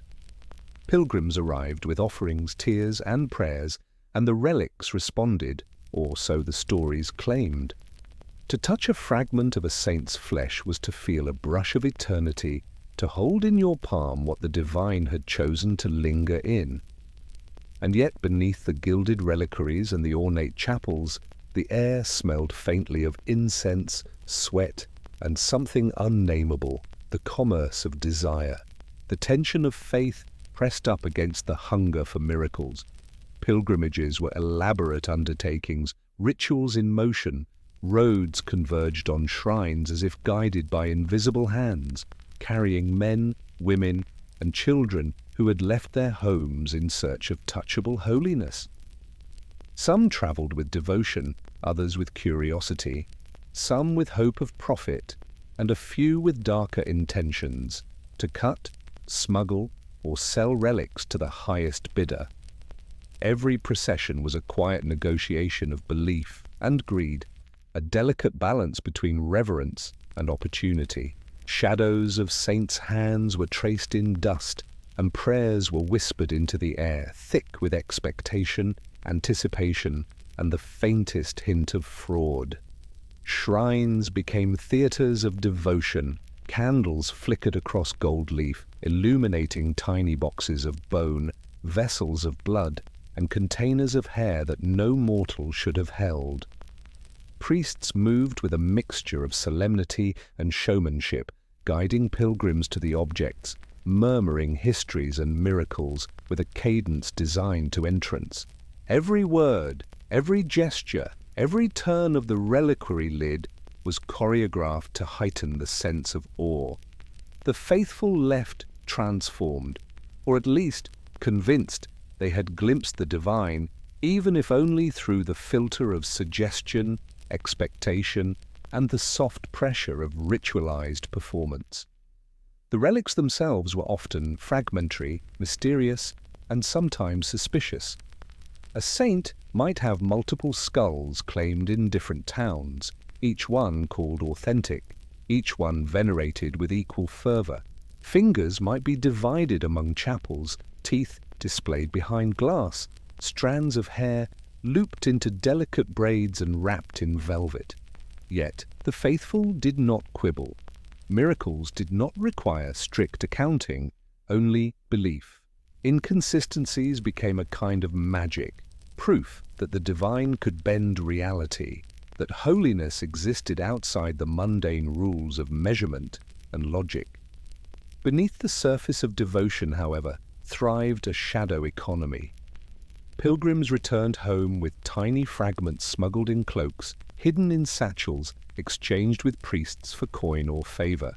Reliquaries themselves were sometimes counterfeits, skillfully carved or assembled, yet indistinguishable to the untrained eye.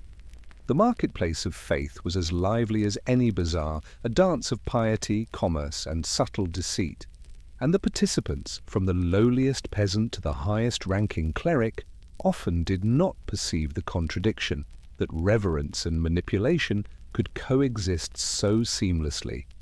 Miracles were catalogued, stories repeated, sometimes exaggerated, sometimes invented entirely. A pilgrim might recount that a finger twitched in response to prayer, or that a saint's hair glowed in the moonlight. Each tale, retold in hushed tones, contributed to the power of the object and the shrine. The ordinary became extraordinary. Faith was tangible, desire and imagination intertwined, reinforcing the notion that the divine could be approached, negotiated with, and even possessed in fragments of bone and hair. The rituals surrounding relics were intricate. Pilgrims kissed the glass covering a saint's skull, traced patterns with fingers, muttered prayers repeated hundreds of times. Candles were lit, incense burned, coins dropped into boxes with clinking precision. Every action was both private and public, a personal moment of devotion enacted in a communal space, creating a resonance that seemed to amplify the miraculous nature of the objects. And for those who could not see the relic directly, proximity was still powerful. The air of sanctity, the collective expectation, the soft, reverent murmur of the crowd created an atmosphere that touched even the distant observer.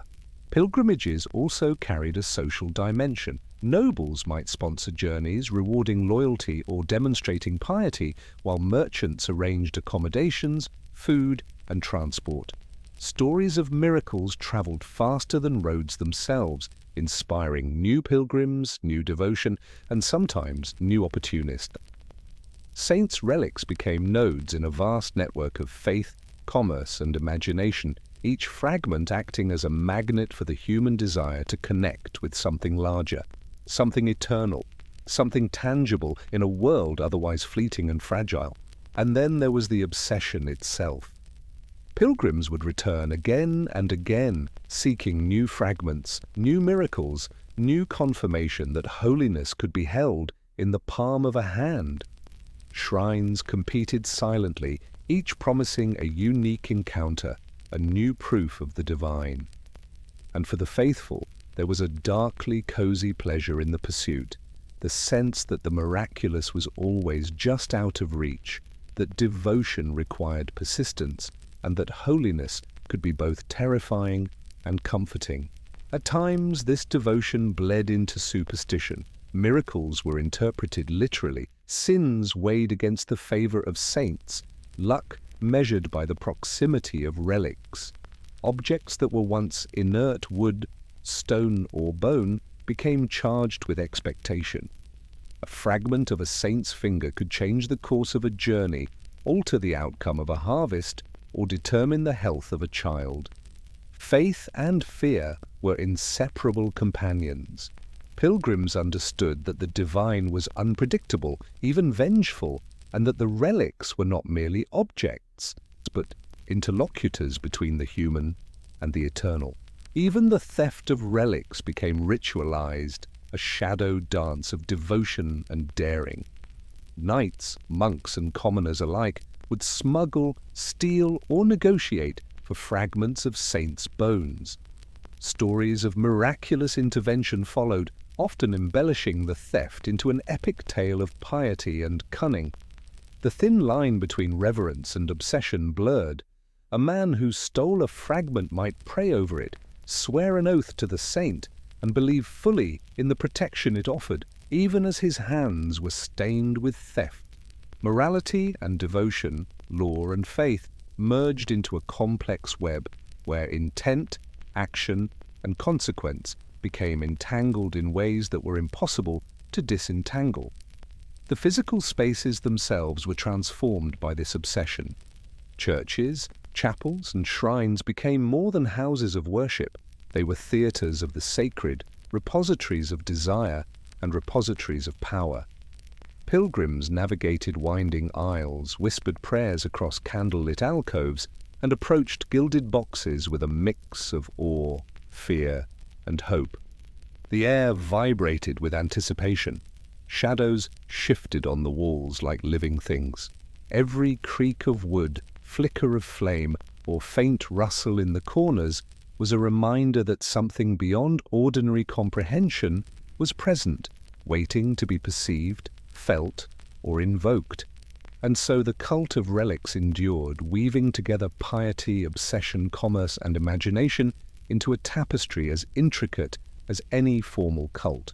Devotion was both sincere and performative, fear and wonder intermingled, and holiness was not simply received but negotiated, pursued, and sometimes stolen. Pilgrims left transformed or convinced of transformation, carrying fragments of saints' bodies, stories, and legends back to their homes. In their hearts, the objects held more than bone or hair. They held the promise of connection, of power, of touchable eternity, threaded through the darkly cozy, unsettling rhythm of belief itself. In the dimming light of a chapel, a pilgrim might press a finger to a saint's glass, feel a warmth that was not entirely imagined, and whisper a prayer with equal parts hope and fear.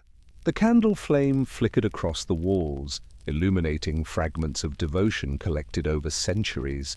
And somewhere beyond the stones, beyond the rituals, beyond the stories, the power of obsession pulsed quietly, insistently, reminding every believer that the sacred could be possessed, coveted, and intimately known, even as it remained infinitely elusive. The streets, once familiar with the clatter of carts and the chatter of children, became rivers of sorrow and ritual. In the blackened summer of the plague, when death arrived like a thief, cloaked in fever and rot, the air was thick, not only with the smell of decay, but with a pulse of urgent devotion. People moved differently then, bodies bent, eyes hollow, hands trembling, and at the center of this rhythm were the Flagellants. Men and women, young and old, who took to the streets not with weapons or malice, but with whips and prayer, seeking to turn flesh into penance and salvation into a spectacle.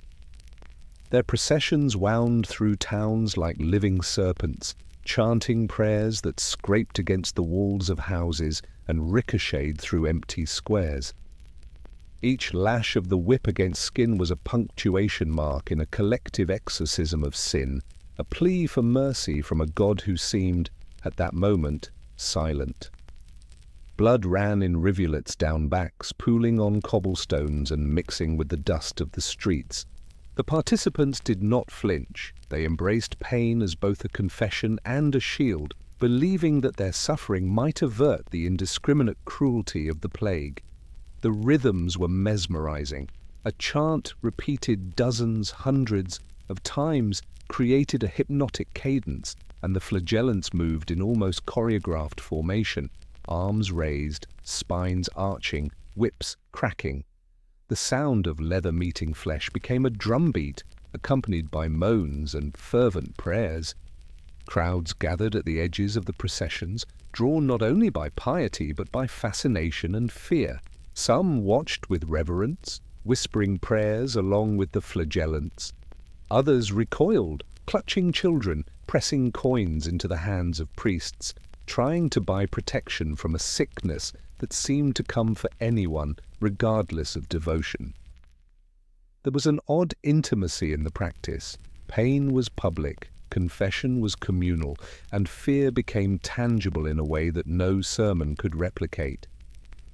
Strangers were bound together by the sound of chanting, the sight of blood, and the shared hope that divine attention might be swayed by the spectacle. In a world unraveling under the weight of disease, the Flagellants offered a kind of structure, a ritualized acknowledgement that humanity could act, could suffer, could intercede in the affairs of life and death. Yet hysteria spread like wildfire. Entire towns were drawn into the movement, with each procession inspiring others to rise in imitation. Mothers watched daughters whip themselves until tears mixed with blood. Fathers encouraged sons to take up leather thongs and chant with a fervor that bordered on delirium. Fear became contagious, devotion became performative, and morality blurred with spectacle. The distinction between genuine belief and mass suggestion vanished, leaving only a rhythm of flesh, blood, and whispered prayers to guide the terrified populace. Church authorities were both intrigued and alarmed. Some praised the Flagellants as models of piety, instruments of divine will, agents of communal repentance. Others condemned them as heretics, chaotic agents, disrupting public order and challenging ecclesiastical authority. The movement defied the usual hierarchies. Anyone could join, anyone could lead, anyone could fall into sin and redemption within a single procession. The streets became theatres of devotion where rank, gender, and wealth mattered less than the willingness to endure pain in public and chant in unison. The processions were punctuated by moments of eerie stillness. Sometimes a chant would falter, a whip would fall silent, a participant would collapse under exhaustion or fever, and the crowd would hold its collective breath. In those moments, the proximity to mortality was undeniable. The air smelled of blood, sweat, and the faint tang of fear that hung over towns like a fog. And yet the chant would resume, the leather would crack, and the river of devotion would continue to flow, unstoppable, unrelenting, and oddly comforting in its predictability. Children watched, wide-eyed, as adults contorted their bodies in self-inflicted agony. Some imitated in secret, pressing sticks to their skin or repeating prayers learned by osmosis, while others hid in shadows, terrified of the strange communion of pain and hope. Observation became education. The rhythm of fear, the logic of penance, and the mechanics of communal hysteria were transmitted not through books or sermons, but through the visceral, undeniable spectacle of bodies and blood moving together. The Flagellants did not act in isolation. Villagers, shopkeepers, and farmers became extensions of the ritual, offering water, bread, or whispered prayers as accompaniment. Streets were transformed into arenas of moral negotiation. Who was brave enough to join? Who was too fearful? Who could claim to be pure while watching others suffer? Even the indifferent were drawn in, their curiosity and awe acting as a subtle form of coercion. The spectacle demanded attention, demanded participation in some form, and even distance became an implicit consent to the movement. Travelers and merchants carried tales of the Flagellants to distant towns. Each retelling added layers. A procession might have lasted longer, participants more fervent, blood more copious, chants more piercing. The stories spread like rumor, growing in intensity and inviting imitation. Across regions, entire communities adopted similar rituals, each iteration both unique and eerily familiar. Fear and hope traveled faster than disease in some cases, creating networks of devotion that crisscrossed the continent with astonishing speed. For the Flagellants themselves, the rhythm became intoxicating. Pain and prayer merged into a single sensation, each lash a heartbeat, each chant a breath. Time became elastic. Hours and days blended into an endless procession. Some lost themselves entirely, their identities absorbed into the collective movement, their individual suffering amplified and sanctified by the presence of others. Others faltered, collapsing, fainting, or succumbing to illness, only to be replaced by newcomers eager to join, to witness, to be a part of the terrifying, beautiful, communal ritual. Yet there was an undeniable darkness beneath the spectacle. Death was ever present, hovering at the edges, invisible but palpable. Bodies weakened by whipping and fever, carried away in silence. Friends, neighbors, siblings disappeared into graves, and the chant continued. The Flagellants' faith was as fragile as it was fierce, a delicate structure supported by rhythm, ritual, and the shared illusion that suffering could be a shield against the relentless, indiscriminate hand of mortality. And through it all, the plague lingered, a silent observer, indifferent to devotion, performance, and human drama. The streets carried both the sound of hope and the stench of inevitability. Blood, sweat, and prayer intertwined in a dance that was at once grotesque and mesmerizing. The line between salvation and obsession blurred, leaving participants suspended in a liminal space where agony was sacred, fear was necessary, and the communal heartbeat of hysteria became the only rhythm worth following. Communities that had once depended on routine and labor now existed in cycles of self-inflicted pain and collective chanting. Markets emptied, fields lay untended, homes grew silent, yet the streets teemed with bodies marked in red, faces streaked with sweat, and eyes fixed on the imagined mercy of God. The world beyond the processions seemed unreal, irrelevant, as if the universe itself had narrowed to the cadence of leather against flesh and the rising, falling chorus of penitential cries. Even after weeks, months, years, the movement persisted in fits and starts. Some towns banned it, others celebrated it, and in each case the rituals left traces that outlasted the plague itself. Written accounts preserved the horror, the devotion, and the peculiar beauty of the processions. A record of human beings pushed to extremes by fear, seeking agency in suffering, and finding both terror and solace in the rhythm of communal pain. The Flagellants were not merely a response to disease, they were a mirror to the human need for structure, for ritual, for meaning, when the world seemed incomprehensibly cruel. Their processions transformed streets into sacred corridors, bodies into instruments, and pain into communion. And in that communion, participants discovered a strange intimacy with mortality, a tactile engagement with fear, and a fleeting sense of control in a world governed by randomness, contagion, and death. The chant echoed long after the streets emptied. The memory of whipping, of bodies moving in synchronized torment, lingered in homes, minds, and whispered stories. Fear and devotion became inseparable companions, teaching lessons that were as much about human psychology as divine judgment.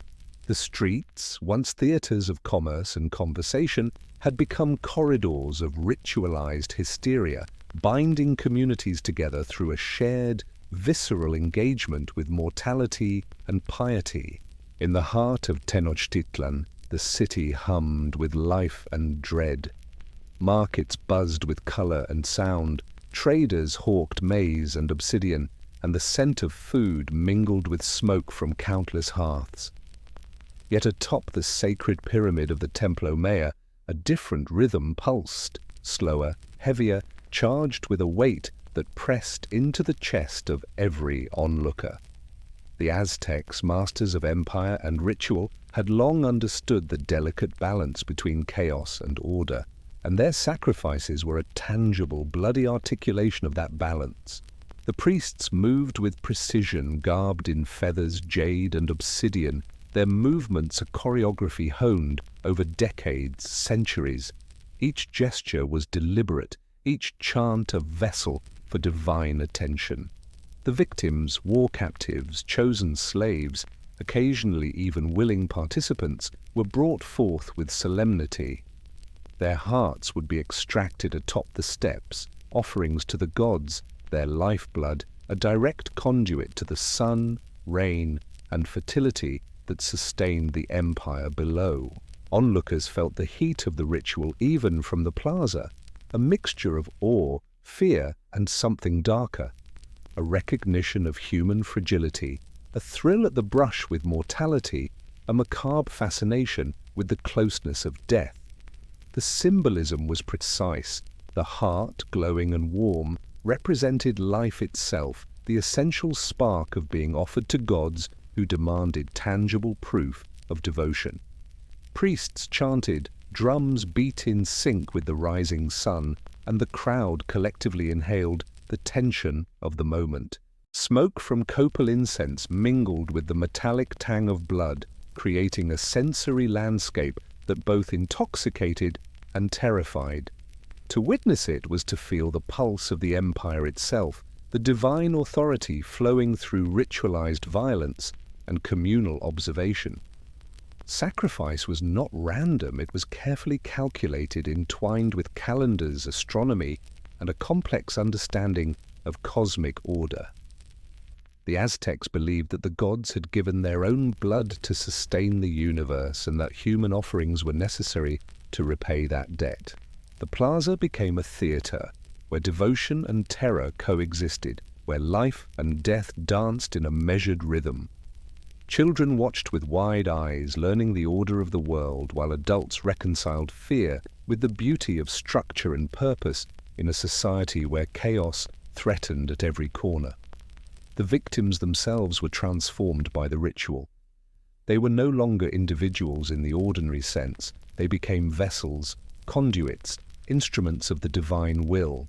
Eyes were open, hearts thumping, yet each movement was a note in a larger song composed by priests, dancers, and the cosmos. The anticipation of the moment, the rising of the sun, the alignment of stars, the beat of drums, created a communal suspense, a tightrope of emotion stretched across the entire city. When the heart was lifted, when blood spilled onto stone, the sound was subtle but profound, the soft gasp of collective recognition, a shiver traveling through the crowd, a heartbeat synchronized across thousands. Markets and streets below continued as if nothing had happened, yet every participant carried a shadow of the ritual within them. Life in Tenochtitlan was a constant negotiation between ordinary survival and extraordinary devotion. Every meal, every conversation, every trade carried a tacit awareness that the gods demanded vigilance, that the cosmic order was fragile, and that the divine could be swayed or angered by human action. Blood, then, was more than substance. It was communication, language, and law intertwined. Priests trained for years, learning not just the mechanics of the ritual, but the psychology of participation. Every chant, every gesture, every placement of hands and feet was designed to maximize both spiritual and communal effect. Their knowledge extended beyond the temple walls. They understood the rhythms of fear, the intoxicating pull of danger, the seductive geometry of human attention, focused on life's final moments. The ceremony was performative, yet profoundly real, a liminal space where mortality became intimate, unavoidable, and oddly comforting in its inevitability. The Templo Mayor itself, a vast structure of stone, staircases, and altars, seemed alive in the presence of sacrifice. Its surfaces glimmered with the reflection of sunlight off obsidian blades, flecks of blood, and the sheen of sweat on devout bodies. Shadows stretched across terraces and courtyards, forming shapes that might have been gods, might have been ancestors, might have been something in between. Every echo of chant or drumbeat resonated through stone and stone, as if the pyramid itself absorbed the energy and released it in tremors of collective consciousness. The city's populace was not passive. Citizens observed, learned, and internalized the lessons of sacrifice. Fear mingled with admiration, or tangled with desire to participate. Children repeated chants under their breaths, merchants carved small figurines of gods into jade, and mothers whispered prayers that traced invisible threads from home altars to the steps of the Templo Mayor. Participation extended beyond the immediate ritual. It shaped the culture, psychology, and daily life of a society built on a delicate interweaving of devotion, fear, and spectacle. Sacrifice was also a tool of political power. The emperor and his council understood that ritual affirmed hierarchy, loyalty, and obedience. The presentation of captives, the precision of offerings, and the visibility of blood flowing across stone steps reinforced the authority of rulers who acted as intermediaries between humans and gods. The populace, participating as witnesses, internalized the sacred and the political simultaneously. Devotion became a form of social cohesion, terror became a medium of governance, and belief became a living structure that upheld the empire. The victim's journey to the altar was a ritual in itself. Processions wound through plazas and stairways, participants chanting and moving in careful formation. Each moment was punctuated by drums, trumpets, and the low hum of incense smoke.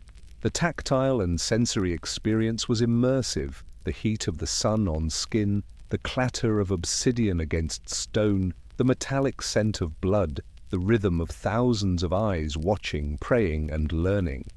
It was a theatre of mortality, one where every participant felt the precariousness of life and the weight of cosmic expectation pressing upon them.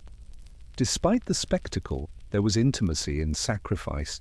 Witnesses often experienced a quiet closeness to the divine in these moments, a strange comfort in the certainty of ritualized death. The tension of fear, the pulse of the drums, the sight of hearts lifted skyward, these were all reminders that the cosmos required attention, that humans were participants rather than spectators, and that mortality was not merely an end, but a conduit for continuity. Temples across the empire repeated similar patterns, offerings of blood and heart, chants and dances, meticulous observance of calendars and omens. Even in distant towns, communities synchronized with Tenochtitlan, mirroring the grand rituals atop pyramids with smaller sacrifices, offerings of flowers, food, and occasionally human life. The reach of empire was mirrored in the reach of devotion. Control over territory extended alongside control over perception, belief, and ritualized terror. Blood became both literal and symbolic currency. Every drop carried significance, every offering reinforced authority, and every ritual echoed through city and countryside. To witness was to learn, to participate was to internalize cosmic law, and to understand was to feel a shiver that blended fear and awe into a singular sensation. The Aztecs' worldview, structured and violent, was conveyed in the visceral immediacy of ritual, leaving a mark on minds and bodies alike. And yet, even as the heart was lifted and life offered, there was an unsettling intimacy to the act. Death was not anonymous, it was seen, felt, smelled, and remembered. The city watched, participated, and reflected. The sacred and the terrifying coexisted, entwined in ways that left no easy separation between devotion, obsession, and control. Citizens returned to homes carrying fragments of ritual with them.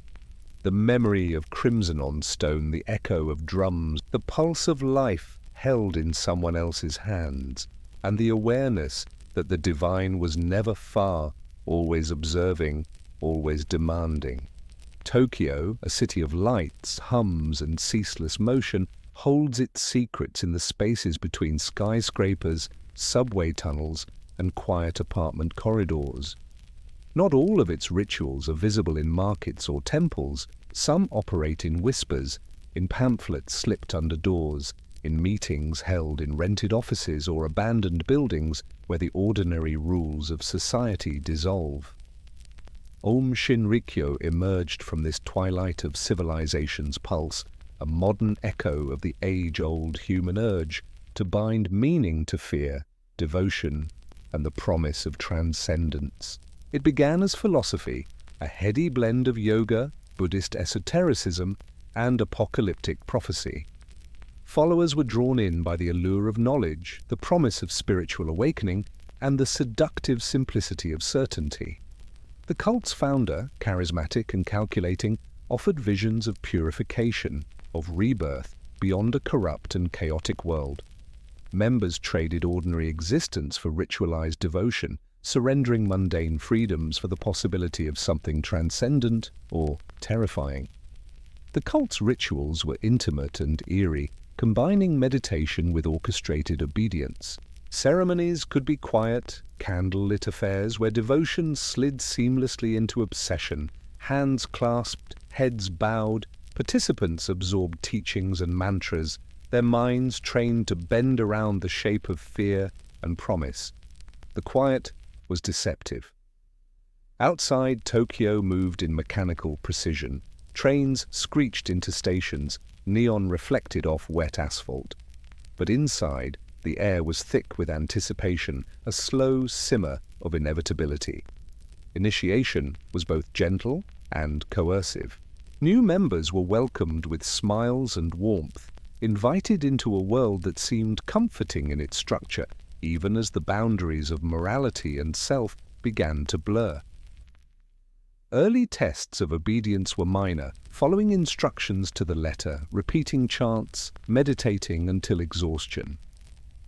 Yet each small act of submission tightened the web, preparing the mind for larger demands, for rituals that teetered between devotion and danger, between enlightenment and destruction. The apocalyptic vision was constant. Members were taught that the world outside teetered on the brink of collapse, that catastrophe was both inevitable and necessary. This framing made obedience pleasurable. To act according to the cult's edicts was to be part of a select few, aware of cosmic truth while the rest of humanity stumbled blindly. The ordinary, once comforting, became suspect. Friends, family, colleagues, they existed in a realm of illusion, unaware of the profound imminence of change. Only inside the cult's walls was clarity possible. Fear and devotion intertwined. Members were trained to anticipate threats, both real and imagined, from government, society, even betrayal within their ranks. Each act of obedience, every chant, every ritual, every minor sacrifice was a rehearsal for a larger inevitability, a way to internalize both hierarchy and ideology. The air within meeting rooms carried a charged intensity, whispered promises, the scent of incense or bleach, the barely audible heartbeat of expectation. And then, when the moment came, the abstract became tangible. Sarin gas, chemical laboratories, and meticulously planned attacks were the grotesque flowering of years of internalized ritual. What began as meditative devotion and philosophical exploration mutated into terror made manifest. Death was no longer symbolic. It was immediate, inescapable, and utterly human. The streets of Tokyo, once distant and bustling, became the stage for the cult's apocalyptic vision. Ordinary life collided violently with belief, leaving both survivors and perpetrators suspended in shock, horror, and fascination. Yet the horror was not merely external. Internally, members experienced a profound intimacy with mortality and consequence. Training, meditation, and ritual prepared minds to accept acts that would horrify anyone outside the circle. Obedience became ecstasy, surrender became liberation, and moral lines dissolved into the rhythmic certainty of instruction. The air was thick with tension, devotion, and the quiet thrill of acting on knowledge that was forbidden, dangerous, or both. Observation and surveillance became ritualistic. Members were instructed to monitor each other, to report disloyalty, and to maintain the purity of intention. Trust and fear coexisted in a fragile balance, and the human body and mind became instruments, calibrated to maintain cohesion and enforce ideology. Outside observers could not perceive the subtlety. The smiles that concealed terror, the nods that masked doubt, the silent compliance that bound the group as tightly as chains. Even those not directly involved felt the echo. News reports, whispers on trains, and stories in markets conveyed fragments of ritual, violence, and belief. Fear seeped into collective consciousness, not merely as abstract anxiety, but as a tactile understanding that devotion, twisted or sanctified, could manifest in the most tangible and terrifying ways. The boundaries between safety and danger, ordinary and extraordinary, devotion and obsession, blurred into an uneasy awareness that the past's cultic behaviors were not relics. They persisted, adapted, and evolved, Death, in this context, was both threat and promise. Followers internalized the inevitability of apocalypse as both an end and a transformation. Life outside the cult was fragile and fleeting. Inside, even the most grotesque actions were framed as transcendence. The human mind's yearning for structure, for cosmic significance, found a vessel in ritualized obedience, where even terror became a language of devotion. Blood, chemical or spiritual, flowed through the cult's veins in service of a perceived higher order. And yet, the same dynamics that made the cult terrifying also made it oddly intimate. Members lived together, ate together, meditated together. Laughter, tears, and whispered prayers created bonds that were deep, intense, and impossible to fully explain. Outsiders might see horror, insiders experience community, structure, and meaning. The paradox was inherent. The very acts that endangered life also nurtured connection, and devotion, no matter how corrupted, became a source of identity and belonging. Tokyo's streets after the attacks carried the ghosts of these rituals. Survivors and bystanders absorbed the tension, the intimacy, the terror, even if only through indirect contact. Every subway ride, every meeting in office corridors, every glance at a crowded street was shadowed by the knowledge that ordinary life could intersect with ritualized extremity at any moment. The city had been a stage, the actors both human and divine in their own minds. The cult's philosophy extended beyond immediate action. Texts, mantras, and teachings lingered in bedrooms and libraries, in whispered conversations and private study. The threat of apocalypse became a mental landscape, a framework for interpreting coincidence, disaster, or mundane events. Followers were trained to see the world through a lens of cosmic urgency, where the ordinary was suspect and devotion defined morality. Even after the collapse of active operations, the ideas persisted, echoing in the minds of those who had observed, survived, or reflected on the horror. This modern manifestation demonstrates a chilling truth. The mechanics of devotion, control, and fear are not bound by time. Ancient rituals of sacrifice, ecstatic worship, or secret knowledge find echoes in contemporary forms transformed by technology, ideology, and opportunity. Human psychology remains constant. The desire for meaning, the pull of obedience, and the allure of being part of a narrative larger than oneself continue to shape behavior.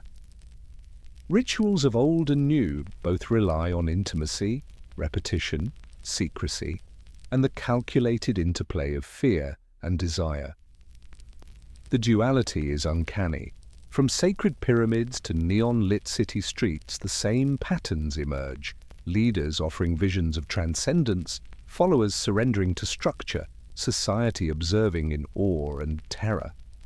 The modern city, though bustling and rational on its surface, contains shadows where devotion can twist into obsession, where ordinary humans can act as instruments of ideology, and where fear can become a conduit to perceived transcendence. The machinery of ritual, whether mediated by feathers, stone drums, or chemical compounds, is unchanging in its power. And so, as night falls over Tokyo, one imagines quiet apartment windows lit by the glow of screens or candles, where memory, philosophy, and fear mingle. Followers long gone leave traces, texts, whispers, anecdotes, and the haunting echo of ritualized obedience. The city moves on, alive, indifferent, yet marked. Humanity's fascination with mortality, control, and transcendence continues, sometimes violent, sometimes subtle, always persistent. The lessons of history remain, embedded in stone, blood, and mind alike, waiting for the next echo to rise, the next ritual to awaken, the next shadow to stir beneath the hum of ordinary life. The sun rises over the California hills, softening the jagged edges of rock and scrub with its golden light, yet shadows linger in ways that light cannot fully erase. Jonestown, Heaven's Gate, the Manson family, names that echo through newspapers, documentaries, and whispered conversations are reminders that ritual, devotion, and obsession did not vanish with the end of ancient empires. They merely adapted, migrating into the modern world, finding new vessels, new ideologies, new means of expression.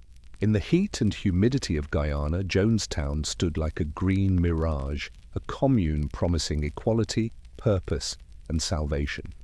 Followers arrived seeking belonging, eager to shed ordinary life and immerse themselves in a narrative larger than themselves. The cult's leader, charismatic and authoritative, offered both structure and vision, a utopia built on obedience, devotion, and ideological purity. The rituals were daily, subtle at first, prayers, meetings, community chores, then escalating into exercises in loyalty, psychological submission, and collective reinforcement. Every shared meal, every speech, every act of affirmation became part of a larger choreography of control, the kind of choreography that ancient cults understood intuitively. Fear and hope coexisted. Members lived in constant tension, believing in an imminent apocalypse that only the enlightened few could survive. They participated willingly in practices that bound them to community and ideology, chanting, self-criticism sessions, and rehearsed affirmations of allegiance. The human mind, craving meaning and structure, adapted to the rhythm. Obedience became comfort, submission became security, and fear transformed into a strange, intimate companionship with the inevitable. Outside observers could see only hints of the machinery, occasional letters, reports, or photographs, but within the compound, reality was defined entirely by ritual and belief. The horror of Jonestown is familiar: poisoned drinks, death as both release and punishment, the final act of obedience. Yet the tragedy cannot be reduced to blood alone. The intimacy of control, the seductive precision of shared ritual, and the psychological architecture of devotion were equally devastating. For years, participants' minds had been trained to collapse ordinary morality under the weight of group identity, cosmic significance, and the promise of transcendence. The Kool-Aid was simply the final punctuation in a long, meticulously written sentence of obedience. Westward, in the suburban sprawl of California, another group whispered about the stars. Heaven's Gate, a cult born from the promise of extraterrestrial salvation, demonstrated the endurance of ritual and apocalyptic imagination in modernity. Followers adhered to strict schedules, diets, and behavioral codes. Clothing, haircuts, and language were standardized, individuality was dissolved into conformity, and conformity was sanctified as preparation for ascension. Every step was a rehearsal, every act a small surrender to the collective vision. The stairway to heaven was not literal, but every day, every ritual, every shared belief made it tangible. Obedience became identity, discipline became intimacy, and ideology became a lens through which the ordinary world dissolved into irrelevance. The Manson family, twisted and theatrical, operated in the shadow of Hollywood glamour and suburban alienation. Followers, often young and searching, were drawn into a web of charisma, prophecy, and threat. Rituals were psychological as much as they were performative: communal living, shared meals, synchronized tasks, and rehearsed obedience. Violence, when it arrived, was framed as cosmic necessity, a culmination of belief and preparation. Here, as elsewhere, devotion intertwined with terror. Life and death became instruments of narrative, and the human body, though mortal and vulnerable, was a vessel for ideology. Across all these examples, the pattern is recognizable. Ancient instincts for belonging, meaning, and transcendence adapted to contemporary society. The mechanics of ritual, intimacy, repetition, secrecy, and the careful calibration of fear and desire persist even in the neon glow of city streets, or the quiet isolation of remote compounds. Modern followers may not chant in caves or atop pyramids, but they chant nonetheless, in meetings, in letters, in whispered conversations. They internalize hierarchy, perform obedience, and experience ecstasy and dread simultaneously, just as devotees did millennia ago. Observation and compliance become intertwined with identity. Within Jonestown, Heaven's Gate, or Manson's commune, life was measured in adherence to doctrine, ritualized tasks, and the recognition of one's place within a cosmic or communal hierarchy. Outside, the world continued in oblivious routine, but inside, participants inhabited a temporality and spatiality dictated by devotion. Ordinary life, once familiar, became alien. Friends, family, and societal norms receded, replaced by the curated reality of shared belief. Fear was normalized, love was mediated through obedience, and the very act of living became a ritualized exercise in loyalty. Even after collapse, traces remain. Survivors carry memories, patterns, and habits shaped by prolonged immersion in ritualized devotion. Neighborhoods, newspapers, and courts record the tangible consequences, but the subtler effects, psychological imprint, social contagion, and the capacity for repetition linger. Human behavior, once trained in obedience and belief, rarely returns to complete randomness. Ritual has a residue. Devotion leaves fingerprints, sometimes invisible, sometimes inescapable. The parallels with ancient cults are uncanny. Both relied on charismatic leadership, communal reinforcement, and the construction of a worldview that made danger pleasurable, fear productive, and mortality meaningful.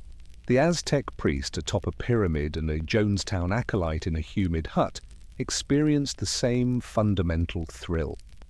To participate in a structure larger than oneself, to surrender to ritual, to feel intimately the pulse of life and death, guided by devotion. The methods and symbols evolved, but the psychological architecture remained constant. Ritualized violence and devotion create intimacy. In Jonestown, the act of communal suicide bound participants together in a final, unbreakable connection. In Heaven's Gate, dietary restrictions, dress codes, and meditation practices fostered closeness that mirrored centuries-old rites of initiation. In the Manson family, shared meals, tasks, and esoteric teachings created bonds so intense they overrode ordinary morality.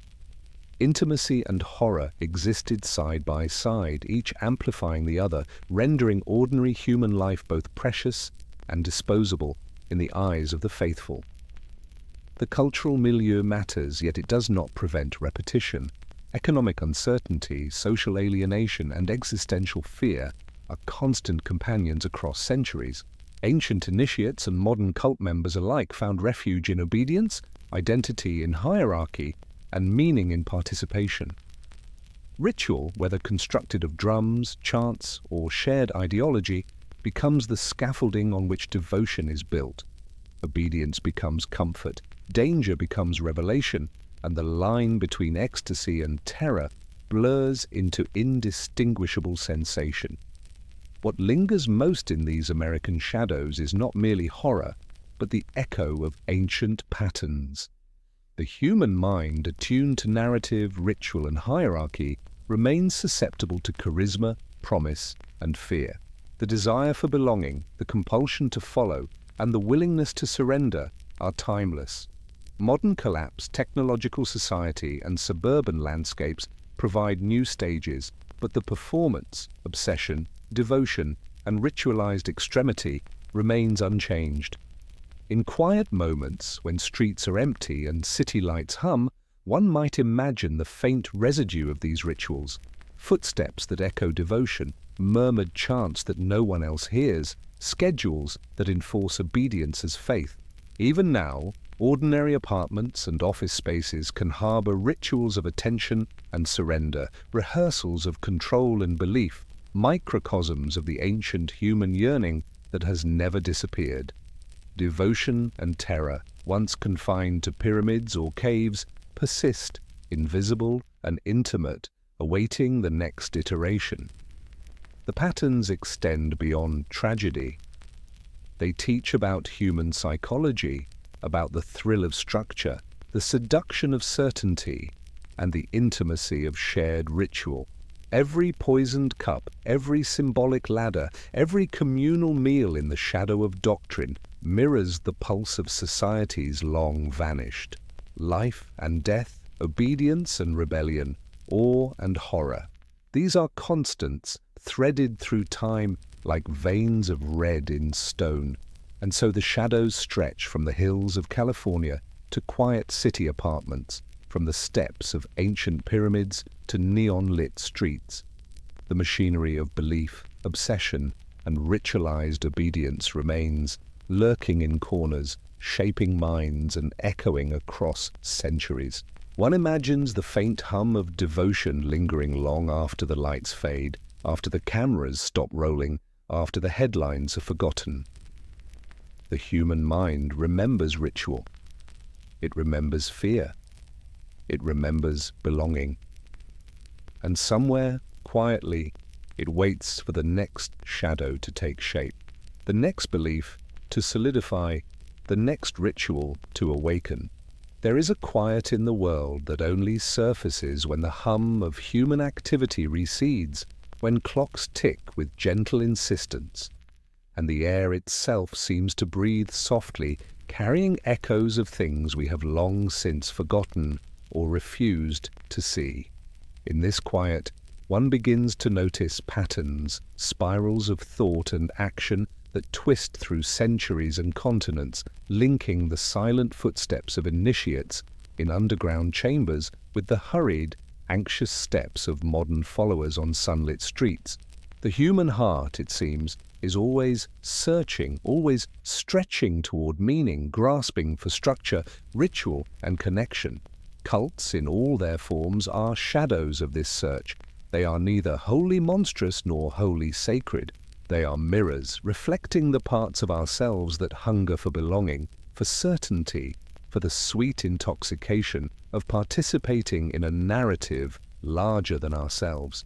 The rituals may be obscure or grotesque, the obedience extreme or chilling, yet they emerge from a fundamentally human need, the desire to understand our place in a vast, indifferent universe, to make the chaos of existence feel orderly, purposeful, and intimate.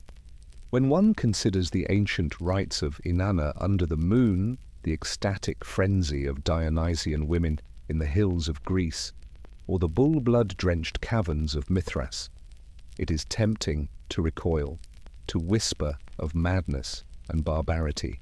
Yet in each act of devotion, each whispered mantra or inhaled incense, there is a tenderness, the desire to belong, to be seen, to touch something that feels eternal.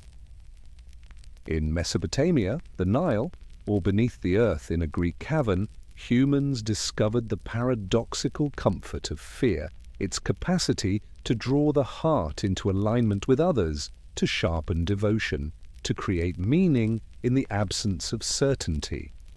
Time folds over itself.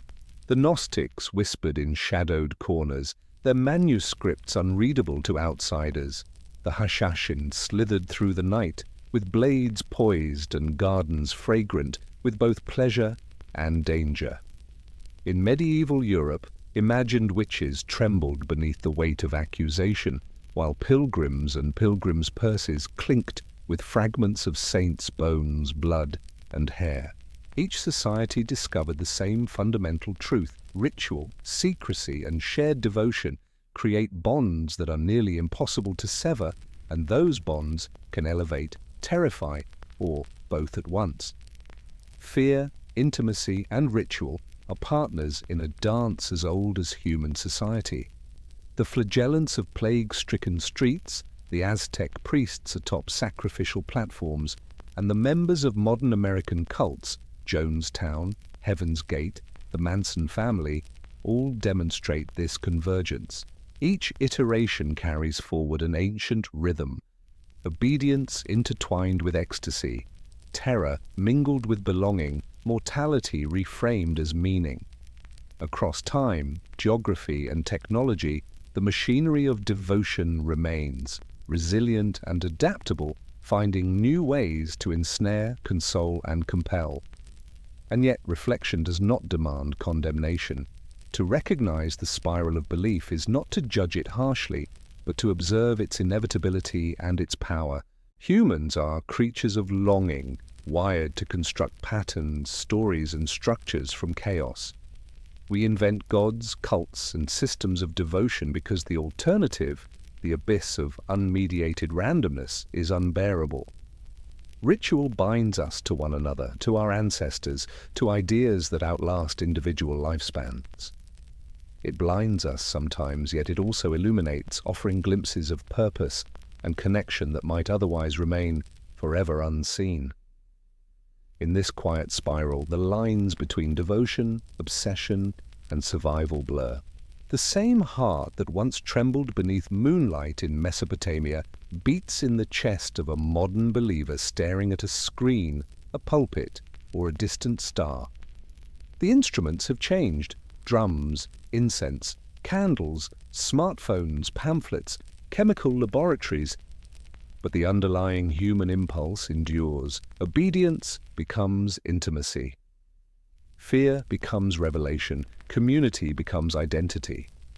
And the circle continues to turn, ever inward, ever outward, spiraling between illumination and darkness, attraction and horror, longing and loss. Even the most grotesque manifestations, blood on stone, poison in a cup, sarin gas in a subway, ritualized self-mortification, are born from this same impulse.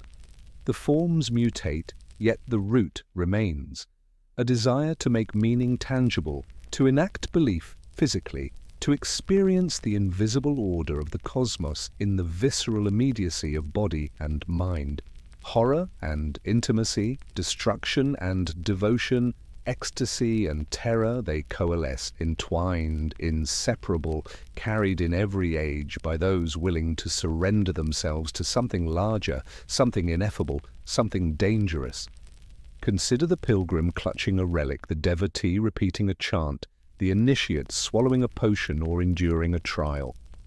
All are threads in a tapestry that stretches across time, stitched with the same human impulses, the same longing for certainty, the same negotiation with fear and mortality. The spiral is both personal and collective, intimate and expansive, visible only in fragments, yet whole when viewed across generations, cultures, and continents. And so, as we wind through centuries of devotion, frenzy, secrecy, and ritual, a pattern emerges, one of continuity rather than rupture. Ancient cults and modern extremes are not anomalies. They are expressions of a constant human need. We crave structure and story, hierarchy and guidance, community and communion. We construct worlds in which obedience, ritual, and faith make sense of chaos. We surrender, sometimes gently, sometimes violently, to forces both human and transcendent, internal and external, known and unknowable. It is not judgment, but recognition that allows us to linger in this reflection. We can see the spiral without condemning every turn. We can observe the allure without condoning the destruction. We can witness the intimacy without celebrating the horror. There is both darkness and warmth in this awareness, a strange comfort in seeing the patterns, the continuities, the human hearts reaching, trembling, and seeking. The spiral itself becomes a kind of meditation, a way to understand how devotion, fear, and longing shape not only the past, but the present, not only others, but ourselves.